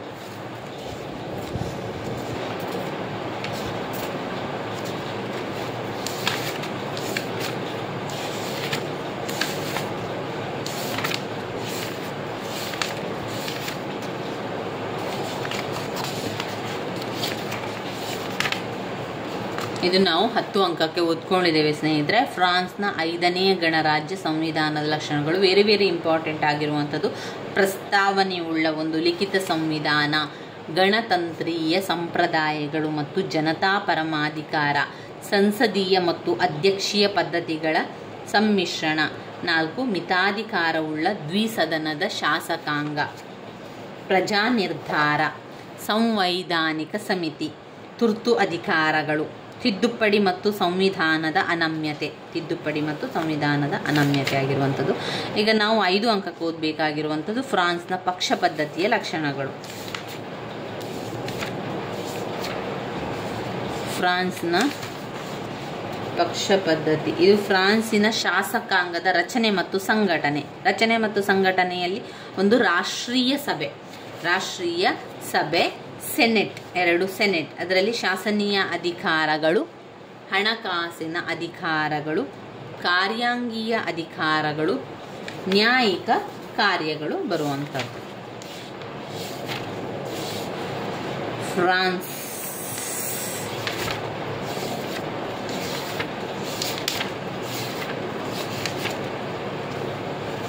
ಇಲ್ಲಿದೆ ನೋಡಿ. ಫ್ರಾನ್ಸ್ನ ಪಕ್ಷ ಪದ್ಧತಿಯ ಲಕ್ಷಣಗಳು ಒಂದು ಹಳೆಯ ಪ್ರಶ್ನೆ ಪತ್ರಿಕೆಯಲ್ಲಿ 10 ಅಂಕಕ್ಕೆ ಬಂದಿರುವಂತಹ ಪ್ರಶ್ನೆ. ಅದುವೇ 2023ರಲ್ಲಿ ಅದನ್ನು 5 ಅಂಕಕ್ಕೆ ಕೇಳಿದ್ದಾರೆ. ಫ್ರಾನ್ಸ್ನ ಪಕ್ಷ ಪದ್ಧತಿಯ ಲಕ್ಷಣಗಳನ್ನು 5 ಅಂಕಕ್ಕೆ ಕೇಳಿದ್ದಾರೆ. ಹಾಗೆಯೇ 10 ಅಂಕಕ್ಕೂ ಕೂಡ ಬಂದಿರುವಂತಹ ಪ್ರಶ್ನೆಯಾಗಿದೆ. ಒಟ್ಟು 6 ಲಕ್ಷಣಗಳನ್ನು ಕಾಣ್ಬೋದು ಇಲ್ಲಿ. ಫ್ರೆಂಚ್ ಪಕ್ಷ ಪದ್ಧತಿಯ ಲಕ್ಷಣಗಳು: ಯಾವುದೇ ದೇಶದ ರಾಜಕೀಯ ರಂಗದಲ್ಲಿ ರಾಜಕೀಯ ಪಕ್ಷಗಳು ಅತ್ಯಂತ ಪಾತ್ರವನ್ನು ವಹಿಸುತ್ತದೆ. ಇವು ದೇಶದ ಐಕ್ಯತೆ, ಭದ್ರತೆ ಉಂಟಾಗುವಲ್ಲಿ ಹಾಗೂ ಒಗ್ಗಟ್ಟು ಮೂಡಿಸುವಲ್ಲಿ ಪಾತ್ರವನ್ನು ವಹಿಸುತ್ತದೆ. ಅಲ್ಲದೆ ಪಕ್ಷ ಪದ್ಧತಿಗೂ ಶಾಸಕಾಂಗ ಮತ್ತು ಕಾರ್ಯಾಂಗದ ಸ್ವರೂಪದ ನಡುವೆ ಸಂಬಂಧ ಕೂಡ ಇದೆ. ಫ್ರಾನ್ಸಿನ ಬಗ್ಗೆ ಹೇಳುವುದಾದರೆ ಈ ಸಂಬಂಧ ಇನ್ನೂ ಹೆಚ್ಚು ನಿಕಟವಾಗಿದೆ. ರಾಜಕೀಯ ಅಸ್ಥಿರತೆ, ಬಹುಪಕ್ಷ ಪದ್ಧತಿ, ಸಂಘಟನೆಯ ಕೊರತೆ ಇವೆಲ್ಲವೂ ಫ್ರೆಂಚ್ ರಾಜಕಾರಣದ ಪ್ರಮುಖ ಲಕ್ಷಣಗಳಾಗಿದೆ. ಫ್ರೆಂಚ್ ಪಕ್ಷ ಪದ್ಧತಿಯ ಪ್ರಮುಖ ಲಕ್ಷಣಗಳು ಅಂತ ಹೇಳಿದರೆ, ಒಂದು ಬಹುಪಕ್ಷ ಪದ್ಧತಿ. ಫ್ರೆಂಚ್ ಪಕ್ಷ ಪದ್ಧತಿಯ ಲಕ್ಷಣಗಳು: ಬಹುಪಕ್ಷ ಪದ್ಧತಿ, ದುರ್ಬಲ ಸಂಘಟನೆ. ಬಹುಪಕ್ಷ ಪದ್ಧತಿ, ದುರ್ಬಲ ಸಂಘಟನೆ. ಬಹುಪಕ್ಷ ಪದ್ಧತಿ, ದುರ್ಬಲ ಸಂಘಟನೆ, ರಾಜಕೀಯ ವಿಚಾರದಲ್ಲಿ ಅವಿಚ್ಛಿನ್ನತೆಯ ಕೊರತೆ, ರಾಜಕೀಯ ವಿಚಾರದಲ್ಲಿ ಅವಿಚ್ಛಿನ್ನತೆಯ ಕೊರತೆ, ವೈಯಕ್ತಿಕ ಅಭಿಪ್ರಾಯಕ್ಕೆ ಪ್ರಾಧಾನ್ಯತೆ, ವೈಯಕ್ತಿಕ ಅಭಿಪ್ರಾಯಕ್ಕೆ ಪ್ರಾಧಾನ್ಯತೆ, ಪಕ್ಷಗಳ ನಡುವೆ ನಿರಂತರ ವೈಷಮ್ಯ, ಪಕ್ಷಗಳ ನಡುವೆ ನಿರಂತರ ವೈಷಮ್ಯ, ರಾಜಕೀಯ ಅಪಕ್ವತೆ, ರಾಜಕೀಯ ಅಪಕ್ವತೆ. ಪ್ರಮುಖ ರಾಜಕೀಯ ಪಕ್ಷಗಳು ಸಮಾಜವಾದಿ ಪಕ್ಷ, ಕಮ್ಯುನಿಸ್ಟ್ ಪಕ್ಷ, ಜನಪ್ರಿಯ ಗಣರಾಜ್ಯ ಚಳುವಳಿ ಎಲ್ಲ ಬರುವಂಥದ್ದು. ರಾಜಕೀಯ ಅಪಕ್ವತೆ ಕೂಡ ಯಾವುದರಲ್ಲಿ? ಫ್ರಾನ್ಸ್ ಪಕ್ಷ ಪದ್ಧತಿಯ ಲಕ್ಷಣಗಳಲ್ಲಿ. ಫ್ರಾನ್ಸ್, ಫ್ರೆಂಚ್ ಅಂತ ಹೇಳುವಂಥದ್ದೆಲ್ಲ ಒಂದೇ ಆಗಿರ್ತದೆ. ಇದರ ಪಕ್ಷ ಪದ್ಧತಿಯ ಲಕ್ಷಣಗಳು. ಒಂದು, ಬಹುಪಕ್ಷ ಪದ್ಧತಿ. ಫ್ರಾನ್ಸಿನಲ್ಲಿ, ಫ್ರಾನ್ಸ್, ಫ್ರೆಂಚ್ ಅಂತ ಎಲ್ಲ ಒಂದೇ ಆಗಿರ್ತದೆ. ಅದು ಫ್ರೆಂಚ್ ಅಥವಾ ಫ್ರಾನ್ಸ್ನಲ್ಲಿ ಹಲವಾರು ಪಕ್ಷಗಳು ಅಸ್ತಿತ್ವದಲ್ಲಿದೆ. ಅಂದರೆ 1, 2 ಅಲ್ಲ, ಅಲ್ಲಿ ಬಹುಪಕ್ಷ ಪದ್ಧತಿ ಇದೆ. ಬಹುಪಕ್ಷ ಅಂದರೆ ತುಂಬ ಅನೇಕ ಪಕ್ಷಗಳು ಫ್ರಾನ್ಸಿನಲ್ಲಿ ಅಸ್ತಿತ್ವದಲ್ಲಿರೋದು ಕಾಣ್ಬೋದು. ಇವು ನಾಯಿಕೊಡೆಯಂತೆ ಅಸ್ತಿತ್ವಕ್ಕೆ ಬರ್ತದೆ. ಅಂದರೆ ಉದಾಹರಣೆ ಕೊಡುವಂಥದ್ದು, ನಾಯಿಕೊಡೆ ಅಂತ ಹೇಳುವಂಥದ್ದು ಈ ಅಣಬೆಗಳೆಲ್ಲ ತುಂಬಾ ಹುಟ್ಟಿಕೊಳ್ತದೆ ನೋಡಿ. ಕೆಲವೊಂದು ಸ್ಥಳಗಳಲ್ಲಿ ಸಾವಿರಾರು ಸಂಖ್ಯೆಯಲ್ಲಿ ಹುಟ್ಟಿಕೊಳ್ಳುವಂಥದ್ದು, ಅದನ್ನು ನಾಯಿಕೊಡೆ ಅಂತ ಕೂಡ ಹೇಳ್ತಾರೆ. ಅದನ್ನು ಹೇಳುವಂಥದ್ದು ಫ್ರಾನ್ಸಿನಲ್ಲಿ ಪಕ್ಷ ಪದ್ಧತಿ ಅಂತ ಹೇಳಿದರೆ ಅದು ತುಂಬಾ ಇದೆ, 1, 2 ಅಲ್ಲ, ಅದು ಬಹುಪಕ್ಷ ಪದ್ಧತಿಯನ್ನು ಹೊಂದಿದೆ ಅಂತ ಹೇಳುವಂಥದ್ದು. ಹಾಗೆ ಕೆಲವೊಂದು ನಶಿಸಿ ಕೂಡ ಹೋಗ್ತಾ ಇದೆ. ರಾಜಕೀಯ ಪಕ್ಷಗಳ ಆಕಸ್ಮಿಕ ಅಸ್ತಿತ್ವ, ಸಾಮ್ಯ ಅಲ್ಲಿನ ಸರಕಾರದ ಮೇಲೆ ಪರಿಣಾಮವನ್ನು ಕೂಡ ಬೀರ್ತದೆ. 2, ದುರ್ಬಲ ಸಂಘಟನೆಗಳು. ಸಂಘಟನೆಯ ಕೊರತೆ ಫ್ರೆಂಚ್ ಪಕ್ಷ ಪದ್ಧತಿಯಲ್ಲಿ ಎದ್ದು ಕಾಣುತ್ತದೆ. ಅವುಗಳಲ್ಲಿ ಶಿಸ್ತು ಮತ್ತು ಐಕ್ಯತೆ ಕೊರತೆ ಎದ್ದು ಕಾಣುವ ಅಂಶವಾಗಿದೆ. ಪಕ್ಷದ ಸದಸ್ಯರು ಪಕ್ಷದ ಆದೇಶ ಉಲ್ಲಂಘಿಸುವುದು, ಅದರ ನಿರ್ದೇಶನಕ್ಕೆ ವ್ಯತಿರಿಕ್ತವಾಗಿ ವರ್ತಿಸುವುದು ತೀರಾ ಸಾಮಾನ್ಯವಾಗಿ ಬಿಟ್ಟಿದೆ. ಕಮ್ಯುನಿಸ್ಟ್ ಪಕ್ಷ ಮಾತ್ರ ಇದಕ್ಕೆ ಹೊರತಾಗಿಲ್ಲ. ಸಾಮಾನ್ಯವಾಗಿ ಪಕ್ಷದ ಸದಸ್ಯರು ಶಿಸ್ತಿನ ಸಿಪಾಯಿಗಳಂತೆ ವರ್ತಿಸುತ್ತಾರೆ. ಆದರೆ ಫ್ರೆಂಚ್ ಪಕ್ಷ ಪದ್ಧತಿಯಲ್ಲಿ ಮಾತ್ರ ಇದು ಕಾಣುವುದಿಲ್ಲ. ದುರ್ಬಲ ಸಂಘಟನೆ. ಬಹುಪಕ್ಷ ಪದ್ಧತಿ, ಬಹುಪಕ್ಷ ಪದ್ಧತಿ, ದುರ್ಬಲ ಸಂಘಟನೆ. ಬಹುಪಕ್ಷ ಪದ್ಧತಿ, ದುರ್ಬಲ ಸಂಘಟನೆ. ರಾಜಕೀಯ ವಿಚಾರಗಳಲ್ಲಿ ಅವಿಚ್ಛಿನ್ನತೆಯ ಕೊರತೆ. ರಾಜಕೀಯ ವಿಚಾರದಲ್ಲಿ ಅವಿಚ್ಛಿನ್ನತೆಯ ಕೊರತೆ. ರಾಜಕೀಯ ವಿಚಾರದಲ್ಲಿ ಅವಿಚ್ಛಿನ್ನತೆಯ ಕೊರತೆ. ರಾಜಕೀಯ ಪಕ್ಷಗಳು ಕೆಲವೊಂದು ಮೂಲಭೂತ ತತ್ವಗಳಿಗೆ ಅಂಟಿಕೊಂಡಿರುತ್ತದೆ. ಇವು ತಮ್ಮ ರಾಜಕೀಯ ವಿಚಾರಧಾರೆಗಳನ್ನು ಆಗಾಗ್ಗೆ ಬದಲಾಯಿಸುವುದಿಲ್ಲ. ಆದರೆ ಫ್ರಾನ್ಸಿನಲ್ಲಿ ಪಕ್ಷಗಳಿಗೆ ಒಂದು ನಿಶ್ಚಿತ ತತ್ವಗಳು ಕೂಡ ಇರುವುದಿಲ್ಲ. ತಮ್ಮ ನೀತಿಯನ್ನು ಮೇಲಿಂದ ಮೇಲೆ ಬದಲಾಯಿಸ್ತಾನೆ ಇರ್ತದೆ. ರಾಜಕೀಯ ವಿಷಯದಲ್ಲಿ ಅವಿಚ್ಛಿನ್ನತೆಯ ಕೊರತೆ ಇದೆ. 4, ವೈಯಕ್ತಿಕ ಅಭಿಪ್ರಾಯಕ್ಕೆ ಪ್ರಾಧಾನ್ಯತೆ. ವೈಯಕ್ತಿಕ ಅಭಿಪ್ರಾಯಗಳಿಗೆ ಪ್ರಾಧಾನ್ಯತೆಯನ್ನು ಕೊಡ್ತದೆ. ಪಕ್ಷದ ಸದಸ್ಯರು ಅವರ ವೈಯಕ್ತಿಕ ಅಭಿಪ್ರಾಯಕ್ಕೆ ಪ್ರಾಮುಖ್ಯತೆಯನ್ನು ಕೊಡುತ್ತಾರೆ ಹೊರತು ಪಕ್ಷದ ನಿರ್ಧಾರಕ್ಕಲ್ಲ. ಆಯಾ ವ್ಯಕ್ತಿ ಏನು ನಿರ್ಧಾರವನ್ನು ಹೇಳ್ತಾರೆ ಅದಕ್ಕೆಲ್ಲ ಕೂಡ ಮನ್ನಣೆಯನ್ನು ಕೊಡ್ತಾರೆ, ಪ್ರಾಧಾನ್ಯತೆಯನ್ನು ಕೂಡ ಕೊಡ್ತಾರೆ ಅಂತ ಹೇಳ್ತಾ ಇದ್ದಾರೆ. 5, ಪಕ್ಷಗಳ ನಡುವೆ ನಿರಂತರ ವೈಷಮ್ಯ. ಪಕ್ಷಗಳ ನಡುವೆ ನಿರಂತರ ವೈಷಮ್ಯ ಆಗ್ತಾ ಇದೆ. ಇಲ್ಲಿ 1, 2 ಪಕ್ಷ ಅಲ್ಲ, ಸಾವಿರಾರು ಪಕ್ಷಗಳು, ಬಹುಪಕ್ಷ ಪದ್ಧತಿಗಳಿರುವುದರಿಂದ ಪಕ್ಷಗಳ ನಡುವೆ ಯಾವಾಗಲೂ ಜಗಳಗಳು ಉಂಟಾಗುವಂಥದ್ದು, ಅಲ್ಲಿ ಅವರ ಒಂದು ವೈಷಮ್ಯ ಉಂಟಾಗುವಂಥದ್ದನ್ನು, ಯುದ್ಧಗಳು ನಡೆಯುತ್ತಲೇ ಇರ್ತದೆ ಅಂತ ಹೇಳುವಂಥದ್ದು. 6, ರಾಜಕೀಯ ಅಪಕ್ವತೆ. ರಾಜಕೀಯವು ಪಕ್ವತೆಯನ್ನು ಹೊಂದಿಲ್ಲ, ಅದು ಅಪಕ್ವವಾಗಿದೆ. ರಾಜಕೀಯ ಪರಿಪಕ್ವತೆ ಇಲ್ಲದಿರುವುದು ಇಲ್ಲಿನ ಇನ್ನೊಂದು ಲಕ್ಷಣ ಅಂತಲೇ ಹೇಳ್ಬೋದು. ಇಲ್ಲಿನ ರಾಜಕೀಯ ಪಕ್ಷಗಳು ರಾಜಕೀಯ ತಜ್ಞತೆ, ಚಾಣಾಕ್ಷತೆ ಹಾಗೂ ಪರಿಪಕ್ವತೆಯನ್ನು ಹೊಂದಿರುವುದಿಲ್ಲ. ಪ್ರೊಫೆಸರ್ ಮನ್ರೋ ಹೇಳುವಂತೆ ಪರನಿಂದನೆಗಾಗಿ ರಾಜಕೀಯ ಪಕ್ಷಗಳು ಇಲ್ಲಿ ಜನ್ಮ ತಾಳ್ತದೆ. ಪ್ರಬುದ್ಧ ಪ್ರಜ್ಞಾವಂತಿಕೆ ಇಲ್ಲದಿರುವುದು ಅಪಕ್ವತೆಗೆ ಕಾರಣವಾಗಿದೆ. ಫ್ರಾನ್ಸಿನ ಬಹುಪಕ್ಷ ಪದ್ಧತಿ ಅಸ್ತಿತ್ವಕ್ಕೆ ಬರಲು ಫ್ರೆಂಚ್ ಜನರೇ ಕಾರಣರಾಗಿದ್ದಾರೆ. ಅವರು ತತ್ವನಿಷ್ಠರೇ ಹೊರತು ವಾಸ್ತವವಾದಿಗಳಲ್ಲ ಅಂತ ಹೇಳುವಂಥದ್ದು. ಇವಿಷ್ಟು ಫ್ರಾನ್ಸ್ನ ಪಕ್ಷ ಪದ್ಧತಿಯ ಲಕ್ಷಣಗಳಲ್ಲಿ ಬರುವಂಥದ್ದು. ಇನ್ನು ನಾವು 5 ಅಂಕಕ್ಕೆ ಯಾವುದನ್ನು ಓದ್ಕೊಳ್ಬೇಕು? ಜಪಾನಿನ ನಾಗರಿಕರ ಕರ್ತವ್ಯಗಳನ್ನು ಪಟ್ಟಿ ಮಾಡಿ ಚೀನಾದ ಸ್ಟೇಟ್ ಕೌನ್ಸಿಲ್ನ ಪಾತ್ರವನ್ನು ತಿಳಿಸಿ. ಜಪಾನಿನ ನಾಗರಿಕರ ನಾಗರಿಕರ ಕರ್ತವ್ಯಗಳನ್ನು ನೋಡುವ. ಇನ್ನು ಜಪಾನಿನ ನಾಗರಿಕರ ಕರ್ತವ್ಯ ಇನ್ನು ಬರುವಂಥದ್ದು ಜಪಾನ್ನ ಸಂವಿಧಾನದ ಲಕ್ಷಣಗಳನ್ನು ಓದ್ಕೊಳ್ಳಿ. ಲಿಖಿತ ಸಂವಿಧಾನ, ಅನಮ್ಯ ಸಂವಿಧಾನ, ಏಕಾತ್ಮಕ ಸಂವಿಧಾನ, ಸಂಸದೀಯ ಸರಕಾರ ಪದ್ಧತಿ, ಸಾಂಕುಶ ರಾಜಪ್ರಭುತ್ವ, ಸಂವಿಧಾನದ ಪಾರಮತ್ಯ ಮತ್ತು ನ್ಯಾಯಿಕ ಪುನರ್ವಿಮರ್ಶನಾಧಿಕಾರ, ಮೂಲಭೂತ ಹಕ್ಕುಗಳು, ಯುದ್ಧ ಪರಿತ್ಯಾಗ, ದ್ವಿಸದನದ ಶಾಸಕಾಂಗ. ಇನ್ನು ಜಪಾನಿನ ನಾಗರಿಕರ ಹಕ್ಕು ಕರ್ತವ್ಯಗಳನ್ನು ಕೇಳಿದ್ದಾರೆ. ಹಕ್ಕುಗಳು ಅಂತ ಬಂದಾಗ ನಾವು ನಮ್ಮ ಭಾರತದ ಹಕ್ಕುಗಳು, ಮಾನವನ ಹಕ್ಕುಗಳು ಯಾವುದೆಲ್ಲ: ಸಮಾನತೆಯ ಹಕ್ಕು, ಸ್ವಾತಂತ್ರ್ಯದ ಹಕ್ಕು, ಶೋಷಣೆಯ ವಿರುದ್ಧ ಹಕ್ಕು, ಆರ್ಥಿಕ ಹಕ್ಕು, ಆಸ್ತಿಯ ಹಕ್ಕು, ಧಾರ್ಮಿಕ ಸ್ವಾತಂತ್ರ್ಯದ ಹಕ್ಕು, ಶೈಕ್ಷಣಿಕ ಹಕ್ಕು, ಸಂವಿಧಾನಾತ್ಮಕ ಪರಿಹಾರದ ಹಕ್ಕುಗಳು. ಜಪಾನ್ ನಾಗರಿಕತೆಯ ಹಕ್ಕುಗಳಲ್ಲಿ ಸಮಾನತೆಯ ಹಕ್ಕು, ಸ್ವಾತಂತ್ರ್ಯದ ಹಕ್ಕು, ಆರ್ಥಿಕ ಹಕ್ಕು, ಆಸ್ತಿಯ ಹಕ್ಕು, ಧಾರ್ಮಿಕ ಸ್ವಾತಂತ್ರ್ಯದ ಹಕ್ಕು, ಶೈಕ್ಷಣಿಕ ಹಕ್ಕು, ಸಂವಿಧಾನಾತ್ಮಕ ಪರಿಹಾರದ ಹಕ್ಕು. ಇನ್ನು ಕರ್ತವ್ಯ ನೋಡಿದರೆ ಜಪಾನ್ ನಾಗರಿಕತೆಯ ಕರ್ತವ್ಯಗಳನ್ನು ಬರೆಯಿರಿ. Duties of citizen in Japan. ಯಾವುದೆಲ್ಲ ಕರ್ತವ್ಯಗಳನ್ನು ಕೊಟ್ಟಿದ್ದಾರೆ ಇವರು? ಒಟ್ಟು 7 ಕರ್ತವ್ಯಗಳನ್ನು ಬರೀತಾ ಹೋಗಬೇಕು. ಯಾವುದೆಲ್ಲ ಇದೆ ಅಂತ ನಾನು ಹೇಳ್ತಾ ಹೋಗ್ತಾನೆ. 1, ಸಂವಿಧಾನ ನೀಡಿರುವ ಹಕ್ಕು ಮತ್ತು ಸ್ವಾತಂತ್ರ್ಯಗಳನ್ನು ದುರುಪಯೋಗಪಡಿಸಿಕೊಳ್ಳದಿರುವುದು. ಸಂವಿಧಾನ ನೀಡಿರುವಂತಹ ಹಕ್ಕು ಹಾಗೂ ಸ್ವಾತಂತ್ರ್ಯಗಳನ್ನು ದುರುಪಯೋಗಪಡಿಸಿಕೊಳ್ಳದಿರುವುದು ಪ್ರತಿಯೊಬ್ಬ ನಾಗರಿಕನ ಕರ್ತವ್ಯವಾಗಿದೆ. ಅದು 12ನೆಯ ವಿಧಿಯಲ್ಲಿ ತಿಳಿಸುವಂಥದ್ದು.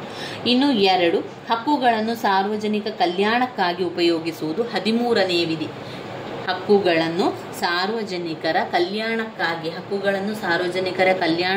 ಉಪಯೋಗಿಸುವಂಥದ್ದು 13ನೆಯ ವಿಧಿ. ಕರ್ತವ್ಯವನ್ನು ಕೆಲಸವನ್ನು ನಿರ್ವಹಿಸುವ ಬಾಧ್ಯತೆ ತೆರಿಗೆ ಪಾವತಿಸುವುದು. ಕರ್ತವ್ಯ ಅಥವಾ ಕೆಲಸವನ್ನು ನಿರ್ವಹಿಸುವ ಬಾಧ್ಯತೆಗೆ ತೆರಿಗೆಯನ್ನು ಪಾವತಿಸುವುದು 27ನೆಯ ವಿಧಿಯಲ್ಲಿ ಹೇಳುವಂಥದ್ದು. ಇನ್ನು 30ನೇ ವಿಧಿಯ ಪ್ರಕಾರ ಸಂವಿಧಾನ ನೀಡಿರುವ ಹಕ್ಕುಗಳನ್ನು ರಕ್ಷಿಸುವುದು. ಸಂವಿಧಾನ ನೀಡಿರುವಂತಹ ಹಕ್ಕುಗಳನ್ನು ರಕ್ಷಿಸುವುದು ಕರ್ತವ್ಯ ಆಗಿರುವಂಥದ್ದು. ಇತರರು ಇಂತಹ ಹಕ್ಕುಗಳನ್ನು ಅನುಭವಿಸುವಲ್ಲಿ ಅಡ್ಡಿಯನ್ನುಂಟು ಮಾಡದಿರುವುದು. ಹಕ್ಕುಗಳನ್ನು ಅನುಭವಿಸುವಲ್ಲಿ ಅಡ್ಡಿಯನ್ನು ಮಾಡದಿರುವಂಥದ್ದು. ಇನ್ನು 7ನೇದು ಮಕ್ಕಳಿಗೆ ಶಿಕ್ಷಣ ಕೊಡುವುದು. ಮಕ್ಕಳಿಗೆ ಶಿಕ್ಷಣ ನೀಡುವುದು ನಾಗರಿಕರ ಕರ್ತವ್ಯಗಳಾಗಿದೆ. ಇವಿಷ್ಟು ಜಪಾನಿನ ಕರ್ತವ್ಯದಲ್ಲಿ ಬರ್ತದೆ. ಮತ್ತೊಮ್ಮೆ ಹೇಳ್ತಾ ಹೋಗ್ತಾನೆ. ಸಂವಿಧಾನ ನೀಡಿರುವ ಹಕ್ಕು ಮತ್ತು ಸ್ವಾತಂತ್ರ್ಯಗಳನ್ನು ದುರುಪಯೋಗಪಡಿಸಿಕೊಳ್ಳದಿರುವುದು, ಅದು 12ನೆಯ ವಿಧಿ. 13ನೇ ವಿಧಿಯಲ್ಲಿ ಹಕ್ಕುಗಳನ್ನು ಸಾರ್ವಜನಿಕ ಕಲ್ಯಾಣಕ್ಕಾಗಿ ಉಪಯೋಗಿಸುವುದು 13ನೇ ವಿಧಿ. 27ನೆಯ ವಿಧಿಯಲ್ಲಿ ಕರ್ತವ್ಯವನ್ನು ಅಥವಾ ಕೆಲಸವನ್ನು ನಿರ್ವಹಿಸುವ ಬಾಧ್ಯತೆ ತೆರಿಗೆಯನ್ನು ಪಾವತಿಸುವಂಥದ್ದು. 30ನೇ ವಿಧಿಯ ಪ್ರಕಾರ ಸಂವಿಧಾನ ನೀಡಿರುವ ಹಕ್ಕುಗಳನ್ನು ರಕ್ಷಿಸುವುದು. ಸಂವಿಧಾನ ನೀಡಿರುವ ಹಕ್ಕುಗಳನ್ನು ರಕ್ಷಿಸುವುದು. 5, ಇಂತಹ ಹಕ್ಕುಗಳನ್ನು ಅನುಭವಿಸುವಲ್ಲಿ ಅಡ್ಡಿಯನ್ನುಂಟು ಮಾಡದಿರುವುದು. ಹಕ್ಕುಗಳನ್ನು ಅನುಭವಿಸಲು ಅಡ್ಡಿಯನ್ನು ಮಾಡದಿರುವುದು. 6, ಮಕ್ಕಳಿಗೆ ಶಿಕ್ಷಣವನ್ನು ನೀಡುವಂಥದ್ದು. ಇವೆಲ್ಲವೂ ಕೂಡ ಜಪಾನಿನ ನಾಗರಿಕರ ಕರ್ತವ್ಯದಲ್ಲಿ ನೀವು ಬರಿತಾ ಹೋಗಬೇಕು. ಇನ್ನು ನಾವು ಓದಬೇಕಾಗಿರುವಂಥದ್ದು ಚೀನಾದ ಸ್ಟೇಟ್ ಕೌನ್ಸಿಲ್ನ ಪಾತ್ರ. ಚೀನಾದ ಸ್ಟೇಟ್ ಕೌನ್ಸಿಲ್ ಇದು ಜಪಾನ್ನ ಚಕ್ರವರ್ತಿಯ ಅಧಿಕಾರ ಮತ್ತು ಕಾರ್ಯಗಳು. ಇದನ್ನು ನಾವು 15 ಅಂಕಕ್ಕೆ ಓದ್ಕೊಂಡಿದ್ದೇವೆ, 10 ಅಂಕ ಕೂಡ ಓದ್ಕೊಂಡಿದ್ದೇವೆ. ಡಯಟ್ನ ಅಧಿಕಾರ ಮತ್ತು ಕಾರ್ಯದ ಬಗ್ಗೆ ಕೂಡ ಪಾಯಿಂಟ್ಸ್ ಅನ್ನು ನೋಡ್ಕೊಂಡಿದ್ದೇವೆ.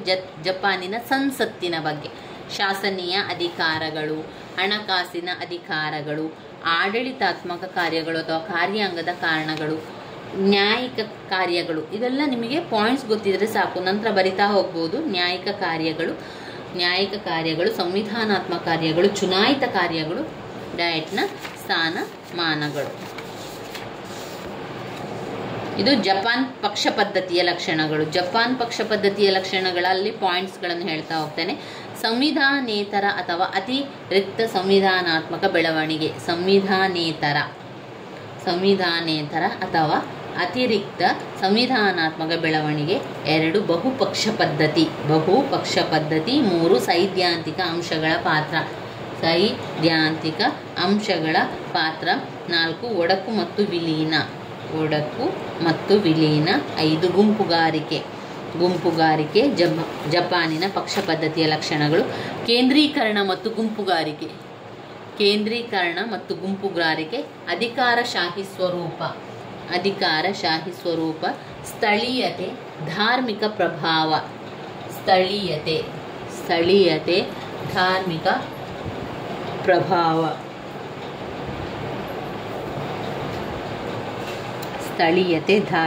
ಪ್ರಭಾವ.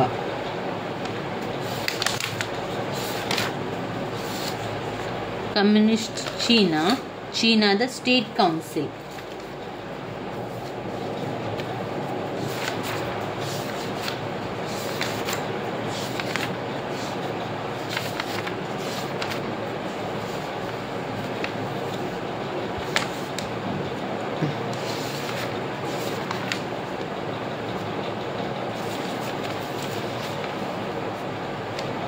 ಚೀನಾದ ಸ್ಟೇಟ್ ಕೌನ್ಸಿಲ್ನ ಪಾತ್ರ ಅಂತ ಕೇಳಿದ್ದಾರೆ.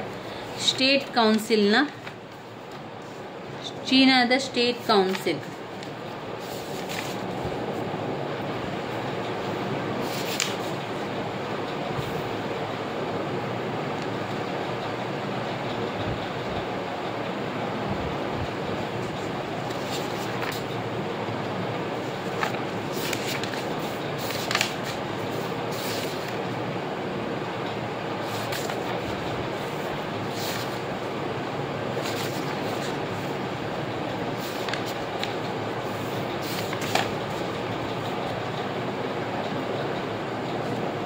ಸ್ಟೇಟ್ ಕೌನ್ಸಿಲ್ ಅಂದರೆ ರಾಜ್ಯ ಪರಿಷತ್.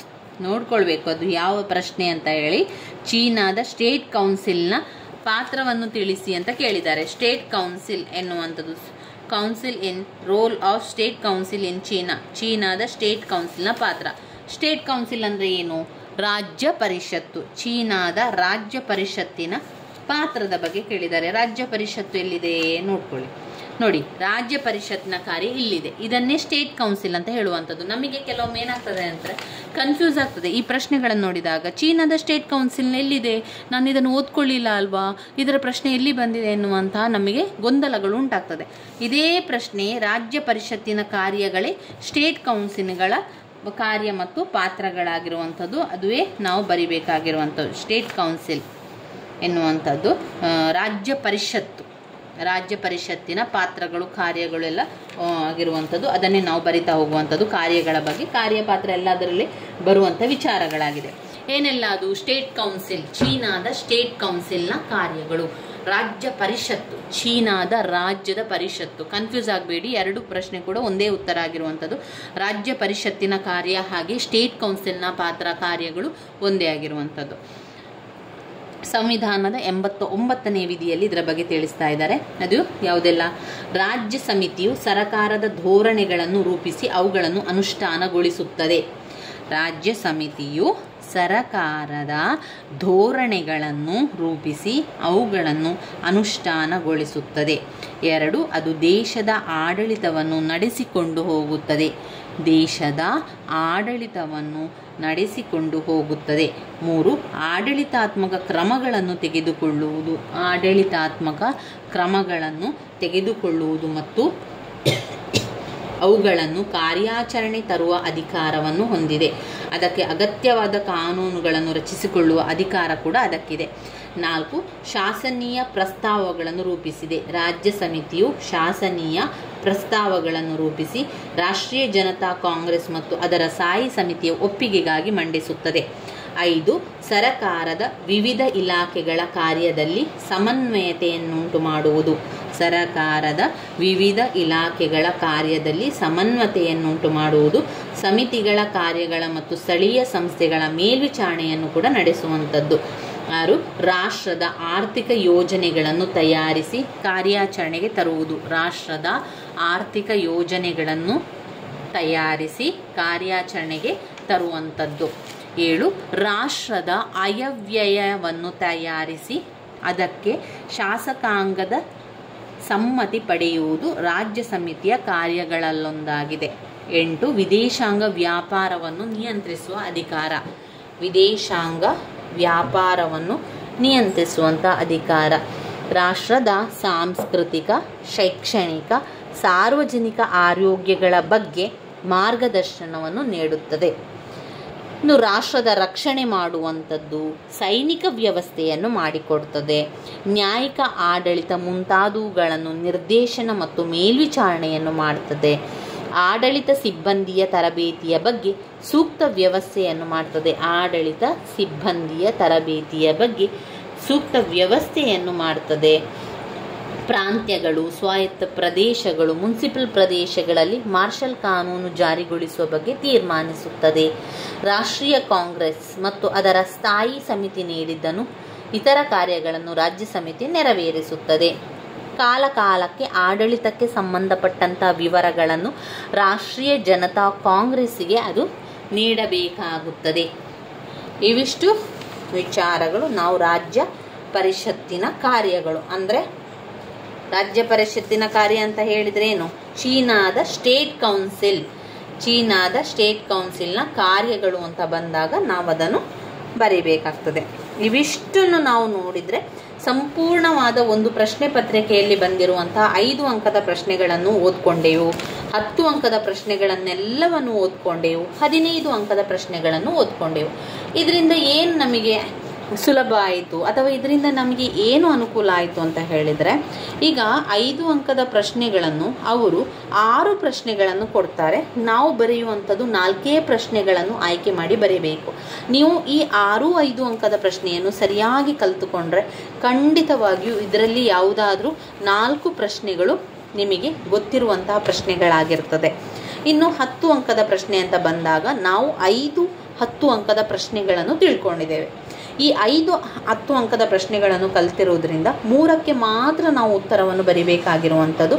ಆದ್ದರಿಂದ ನಾವು ಕಲ್ತಿರುವಂಥದ್ರಲ್ಲಿ 3ಕ್ಕೆ ಖಂಡಿತವಾಗಿಯೂ ಈ ಪ್ರಶ್ನೆಗಳು ಇರ್ತದೆ. ಎಲ್ಲ ಪ್ರಶ್ನೆಗಳು ಅಲ್ಲ, ಕೆಲವೊಂದು ಪ್ರಶ್ನೆಗಳು ಇದ್ದೇ ಇರ್ತದೆ. ಅದನ್ನು ಅವರು 10 ಅಂಕಕ್ಕೆ 15 ಅಂಕಕ್ಕೆಲ್ಲ ಬದಲಾವಣೆಯನ್ನು ಮಾಡಿರ್ತಾರೆ. ಆದರೆ ನಾವು ಓದಿರುವಂಥದ್ದು ತುಂಬಾ ಇಂಪಾರ್ಟೆಂಟ್ ಆಗಿರುವಂತಹ ಪ್ರಶ್ನೆಗಳು. ಈ ಪ್ರಶ್ನೆಗಳೆಲ್ಲ ಪದೇ ಪದೇ ರಿಪೀಟ್ ಆಗಿರುವಂತಹ ಪ್ರಶ್ನೆಗಳನ್ನೇ ನಾವೀಗ ಓದ್ಕೊಂಡಿರುವಂಥದ್ದು. ನಿಮಗೆ ಇನ್ನೂ ಸಮಯಾವಕಾಶ ಇದೆ ಅಂತಾದರೆ ಇನ್ನಷ್ಟು ಆ ಒಂದು ಸಂವಿಧಾನ, ಎಲ್ಲ ದೇಶದ ಸಂವಿಧಾನದ ಲಕ್ಷಣಗಳನ್ನು ತಿಳ್ಕೊಳ್ಬೇಕು. ಇಲ್ಲಿ ನಾವು 4-15 ಅಂಕದ ಪ್ರಶ್ನೆಯನ್ನು ಓದ್ಕೊಂಡಿದ್ದೇವೆ. ನಾವು ಬರೆಯುವಂಥದ್ದು 2 ಮಾತ್ರ ಪ್ರಶ್ನೆಗೆ ನಾವು ಉತ್ತರವನ್ನು ಬರೀಬೇಕಾಗಿರುವಂಥದ್ದು. ಮತ್ತೊಂದು ನಾನು ಹೇಳ್ತಾ ಇರುವಂಥದ್ದು, ಇಲ್ಲಿ ನೀವು ದ್ವಿತೀಯ BA ರಾಜ್ಯಶಾಸ್ತ್ರದಲ್ಲಿ ಬ್ರಿಟನ್ ಸಂವಿಧಾನದ ಲಕ್ಷಣ ಅಂತ ಅವರು ಕೇಳಿದಾರಲ್ವ, ಎಲ್ಲ ದೇಶದ ಲಕ್ಷಣಗಳನ್ನು, ಸಂವಿಧಾನದ ಲಕ್ಷಣಗಳನ್ನು ನೀವು ಓದ್ಕೊಳ್ಬೇಕು. ಇದು ಎಲ್ಲ ಸಂವಿಧಾನದ ಲಕ್ಷಣಗಳು 15 ಅಂಕಕ್ಕೆ ಮತ್ತು 10 ಅಂಕಕ್ಕೆ ಕೇಳ್ತಾರೆ. ಒಂದು ಬ್ರಿಟನ್ ಸಂವಿಧಾನದ ಲಕ್ಷಣಗಳನ್ನು ಸರಿಯಾಗಿ ಕಲ್ತುಕೊಳ್ಳಿ. ಅದಾದ ನಂತರ ಅಮೇರಿಕಾದ ಸಂವಿಧಾನದ ಲಕ್ಷಣವನ್ನು ಸರಿಯಾಗಿ ಕಲ್ತುಕೊಳ್ಳಿ. ಅಮೇರಿಕಾದ ಸಂವಿಧಾನ ಲಕ್ಷಣ ಸರಿಯಾಗಿ ಕಲಿತ ನಂತರ ಸ್ವಿಟ್ಜರ್ಲ್ಯಾಂಡ್ನ ಸಂವಿಧಾನದ ಲಕ್ಷಣವನ್ನು ಸರಿಯಾಗಿ ಕಲಿತುಕೊಳ್ಳಿ. 10 ಅಂಕಕ್ಕೂ ಕೂಡ ಕೇಳ್ತಾರೆ, 15 ಅಂಕಕ್ಕೂ ಕೂಡ ಬರುವಂತಹ ಪ್ರಶ್ನೆ ಸ್ವಿಟ್ಜರ್ಲ್ಯಾಂಡ್ನ ಸಂವಿಧಾನದ ಲಕ್ಷಣಗಳು. ಅದಾದ ಮೇಲೆ ಫ್ರೆಂಚಿನ ಸಂವಿಧಾನದ ಬಗ್ಗೆ, ಫ್ರೆಂಚಿನ ಸಂವಿಧಾನಾತ್ಮಕ ಮಂಡಳಿಯ ಬಗ್ಗೆ ತಿಳ್ಕೊಳ್ಳಿ. ಅದಾದ ನಂತರ ಜಪಾನಿನ ಸಂವಿಧಾನದ ಲಕ್ಷಣಗಳನ್ನು ಓದ್ಕೊಳ್ಳಿ. 5 ಆಯಿತು, 5 ದೇಶದ್ದು ಜಪಾನಿನ ಸಂವಿಧಾನದ ಲಕ್ಷಣಗಳು. ಅದಾದ ನಂತರ ಕೊನೆಯದಾಗಿ ಚೀನಾದ ಸಂವಿಧಾನದ ಲಕ್ಷಣಗಳು, ಕಮ್ಯುನಿಸ್ಟ್ ಚೀನಾದ ಸಂವಿಧಾನದ ಲಕ್ಷಣಗಳು. ಒಟ್ಟು 6 ದೇಶದ ಸಂವಿಧಾನದ ಲಕ್ಷಣಗಳನ್ನು ತಿಳ್ಕೊಳ್ಳಿ. ಯಾಕಂದರೆ 6 ದೇಶದ ಸಂವಿಧಾನದ ಲಕ್ಷಣಗಳಲ್ಲಿ ಯಾವುದಾದ್ರೂ 2 ಲಕ್ಷಣಗಳು ನಿಮ್ಮ ಪ್ರಶ್ನೆ ಪತ್ರಿಕೆಯಲ್ಲಿ ಇದ್ದೇ ಇರ್ತದೆ ಸ್ನೇಹಿತರೆ. ಎಲ್ಲ ದೇಶದ್ದು ಒಟ್ಟು 6 ದೇಶ ಅದರಲ್ಲಿದೆ. ಕಮ್ಯುನಿಸ್ಟ್ ಚೀನಾ, ಜಪಾನ್, ಆಮೇಲೆ ಅಮೇರಿಕಾ, ಬ್ರಿಟನ್, ಸ್ವಿಟ್ಜರ್ಲ್ಯಾಂಡ್, ಚೀನಾ, ಈ ರೀತಿಯಾಗಿ 6 ದೇಶದ ಸಂವಿಧಾನದ ಲಕ್ಷಣಗಳನ್ನು ಸರಿಯಾಗಿ ಕಲಿತುಕೊಳ್ಳಿ. ಅದು 6 ಸಂವಿಧಾನದ ಲಕ್ಷಣಗಳು ಕೂಡ ವೆರಿ ಇಂಪಾರ್ಟೆಂಟ್ ಆಗಿರುವಂತಹ ಪ್ರಶ್ನೆಗಳು. ಇನ್ನು ಅಧ್ಯಕ್ಷರ ಚುನಾವಣೆ ಅಧಿಕಾರ ಕಾರ್ಯಗಳು, ಅಮೇರಿಕಾದ ಅಧ್ಯಕ್ಷರ ಚುನಾವಣೆ ಅಧಿಕಾರ, ಸ್ವಿಟ್ಜರ್ಲ್ಯಾಂಡ್ನ ರಚನೆ ಅಧಿಕಾರ ಕಾರ್ಯಗಳು, ಚೀನಾದ ಅಧಿಕಾರ ರಚನೆ ಕಾರ್ಯಗಳು, ಆಮೇಲೆ ಕಮ್ಯುನಿಸ್ಟ್ ಚೀನಾದ ಅಧಿಕಾರ ರಚನೆ ಕಾರ್ಯಗಳು ಓದ್ಕೊಳ್ಬೇಕು. ಅದು ಕೂಡ ಅದೇ ರೀತಿಯಾಗಿ ಇಂಪಾರ್ಟೆಂಟ್ ಆಗಿರುವಂಥ ಪ್ರಶ್ನೆಗಳು. ಚೀನಾ ರಾಷ್ಟ್ರೀಯ ಜನತಾ ಕಾಂಗ್ರೆಸ್ನ ರಚನೆ ಅಧಿಕಾರ ಕಾರ್ಯಗಳು, ರಚನೆ ಅಧಿಕಾರ ಕಾರ್ಯಗಳು 6 ದೇಶದ ರಚನೆ ಅಧಿಕಾರ ಕಾರ್ಯದ ಬಗ್ಗೆ ಸ್ವಲ್ಪ ನೋಡ್ಕೊಳ್ತಾ ಹೋಗಿ. ಅವರ ಅಧಿಕಾರಗಳ ಹೆಸರುಗಳು, ಪಾಯಿಂಟ್ಸ್ಗಳು ಸಮಾನ ಒಂದೇ ರೀತಿಯಲ್ಲಿರುವಂಥದ್ದು ನೀವು ಗಮನಿಸಿರ್ಬೋದು. ಅಧಿಕಾರ ರಚನೆ ಕಾರ್ಯ, 6 ದೇಶದ ರಚನೆ ಅಧಿಕಾರ ಕಾರ್ಯ ನಿಮಗೆ ಗೊತ್ತಿದ್ರೆ ನಿಮಗೆ ಪರೀಕ್ಷೆಗಳೆಲ್ಲ ತುಂಬಾ ಸುಲಭ ಅಂತ ಅನಿಸ್ತದೆ. ಹಾಗೆ ತುಂಬ ಸುಲಭ ಕೂಡ ಇರ್ತದೆ. ಎಲ್ಲ ಪ್ರಶ್ನೆ ಕೂಡ ಉತ್ತರವನ್ನು ಬರೆದು ಬರಲಿಕ್ಕೆ ಸಾಧ್ಯ ಆಗ್ತದೆ ಸ್ನೇಹಿತರೆ. ಇನ್ನೊಂದು ನಿಮಗೆ ಮಾಹಿತಿ ಅಂತ ಹೇಳಿದರೆ, ಯಾವುದೇ ಒಂದು ಪ್ರಶ್ನೆಗೆ ಸ್ಕಿಪ್ ಮಾಡಿ ಬರಬೇಡಿ, ಉತ್ತರವನ್ನು ಬರೆದು ಬನ್ನಿ. ಉತ್ತರವನ್ನು ಬರೆದು ಬನ್ನಿ ಅಂತ ಹೇಳಿದರೆ ಗೊತ್ತಿಲ್ಲದಕ್ಕೆ ಹೇಗೆ ಉತ್ತರವನ್ನು ಬರೀಲಿ ಎನ್ನುವಂಥ ನಿಮ್ಮ ಪ್ರಶ್ನೆ ಬರ್ತದೆ. ಗೊತ್ತಿಲ್ಲ ಅಂತ ಹೇಳುವಂಥದ್ದು ಕೆಲವೊಂದು ನೀವು ಕೇಳಿರ್ತೀರ, ಕೆಲವೊಂದು ಅದೇ ರೀತಿಯ ಮತ್ತೊಂದು ಪ್ರಶ್ನೆಯನ್ನು ಕೂಡ ನೀವು ಓದ್ಕೊಂಡಿರ್ತೀರ. ಅದರಲ್ಲಿ ಬರುವಂತಹ ಪಾಯಿಂಟ್ಸ್ಗಳು ಇದರಲ್ಲಿ ಬರುವ ಪಾಯಿಂಟ್ಸ್ಗಳು ಹೆಚ್ಚಾಗಿ ಒಂದೇ ರೀತಿಯಲ್ಲಿರುವುದರಿಂದ ನಿಮಗೆ ಗೊತ್ತಿಲ್ಲ ಅಂತ ಅಂದರೆ, ಒಂದು ವೇಳೆ ಗೊತ್ತಿಲ್ಲ ಅಂತ ಅಂದರೆ ಅದಕ್ಕೆ ಸಂಬಂಧಪಟ್ಟಂತೆ ಅದರ ಪಾಯಿಂಟ್ಸ್ಗಳನ್ನು ಹಾಕಿ ವಿವರಿಸ್ತಾ ಬನ್ನಿ ಸ್ನೇಹಿತರೆ. ಆದರೆ ಯಾವುದೇ ಪ್ರಶ್ನೆಯನ್ನು ಸ್ಕಿಪ್ ಮಾಡಿ ಬರಬೇಡಿ, ಬರೆಯದೆ ಬರಬೇಡಿ. ಗೊತ್ತಿಲ್ಲ ನನಗೆ, ಅದರ ಉತ್ತರ ಗೊತ್ತಿಲ್ಲ ಅಂತ ಹೇಳಿ ಬಿಟ್ಟು ಬರಬೇಡಿ. ನಿಮಗೆ ಏನೆಲ್ಲ ಬರೀಲಿಕ್ಕೆ ಸಾಧ್ಯವೋ ಅದಕ್ಕೆ ಯಾವ ರೀತಿ ಪಾಯಿಂಟ್ಸ್ಗಳನ್ನು ಹಾಕ್ಕೊಂಡು ಬರಿತೀರೋ ಅದು ನಿಮಗೆ ಬಿಟ್ಟಿರುವಂಥದ್ದು. ನಿಮಗೆ ಯಾವ ರೀತಿ ಅದನ್ನು ಬರಿಬಹುದು ಆ ರೀತಿಯಲ್ಲಿ ಎಲ್ಲವನ್ನು ಕೂಡ ಬರೆದು ಬನ್ನಿ. ಸಾಧಾರಣ ನಿಮ್ಮ ಪುಟಗಳು 28-29 ಪುಟಗಳಷ್ಟು ನಿಮ್ಮ ಉತ್ತರ ಪತ್ರಿಕೆ ಫುಲ್ ಮಾಡಿ ಬನ್ನಿ ಸ್ನೇಹಿತರೆ. ಯಾವುದನ್ನು ಕೂಡ ಬಿಟ್ಟು ಬರಬೇಡಿ. ಫಾಸ್ಟಾಗಿ ಉತ್ತರವನ್ನು ಬರಿತಾ ಹೋಗಿ. ನಿಮಗೆ ಎಷ್ಟು ಸಾಧ್ಯವೋ ಅಷ್ಟು ವಿವರಣೆಯನ್ನು ಕೊಟ್ಟು ಬನ್ನಿ. ಎಷ್ಟೆಷ್ಟು ಪಾಯಿಂಟ್ಸ್ಗಳನ್ನು ಬರೀರಿ. ನಿಮಗೆ ಪಾಯಿಂಟ್ಸ್ಗಳು ನೆನಪಾದಾಗ ಆ ಪಾಯಿಂಟ್ಸ್ಗಳನ್ನೆಲ್ಲ ಸೇರಿಸ್ತಾ ಬರೀರಿ ಸ್ನೇಹಿತರೆ. ನನ್ನ ವಿಡಿಯೋಸ್ ಎಲ್ಲ ನಿಮಗೆ ಇಷ್ಟ ಆಗಿದ್ದರೆ ಲೈಕ್ ಕೊಡಿ, ಶೇರ್ ಮಾಡಿ, ಹಾಗೆ ಸಬ್ಸ್ಕ್ರೈಬ್ ಮಾಡಲಿಕ್ಕೆ ಮರಿಬೇಡಿ. ಧನ್ಯವಾದಗಳು.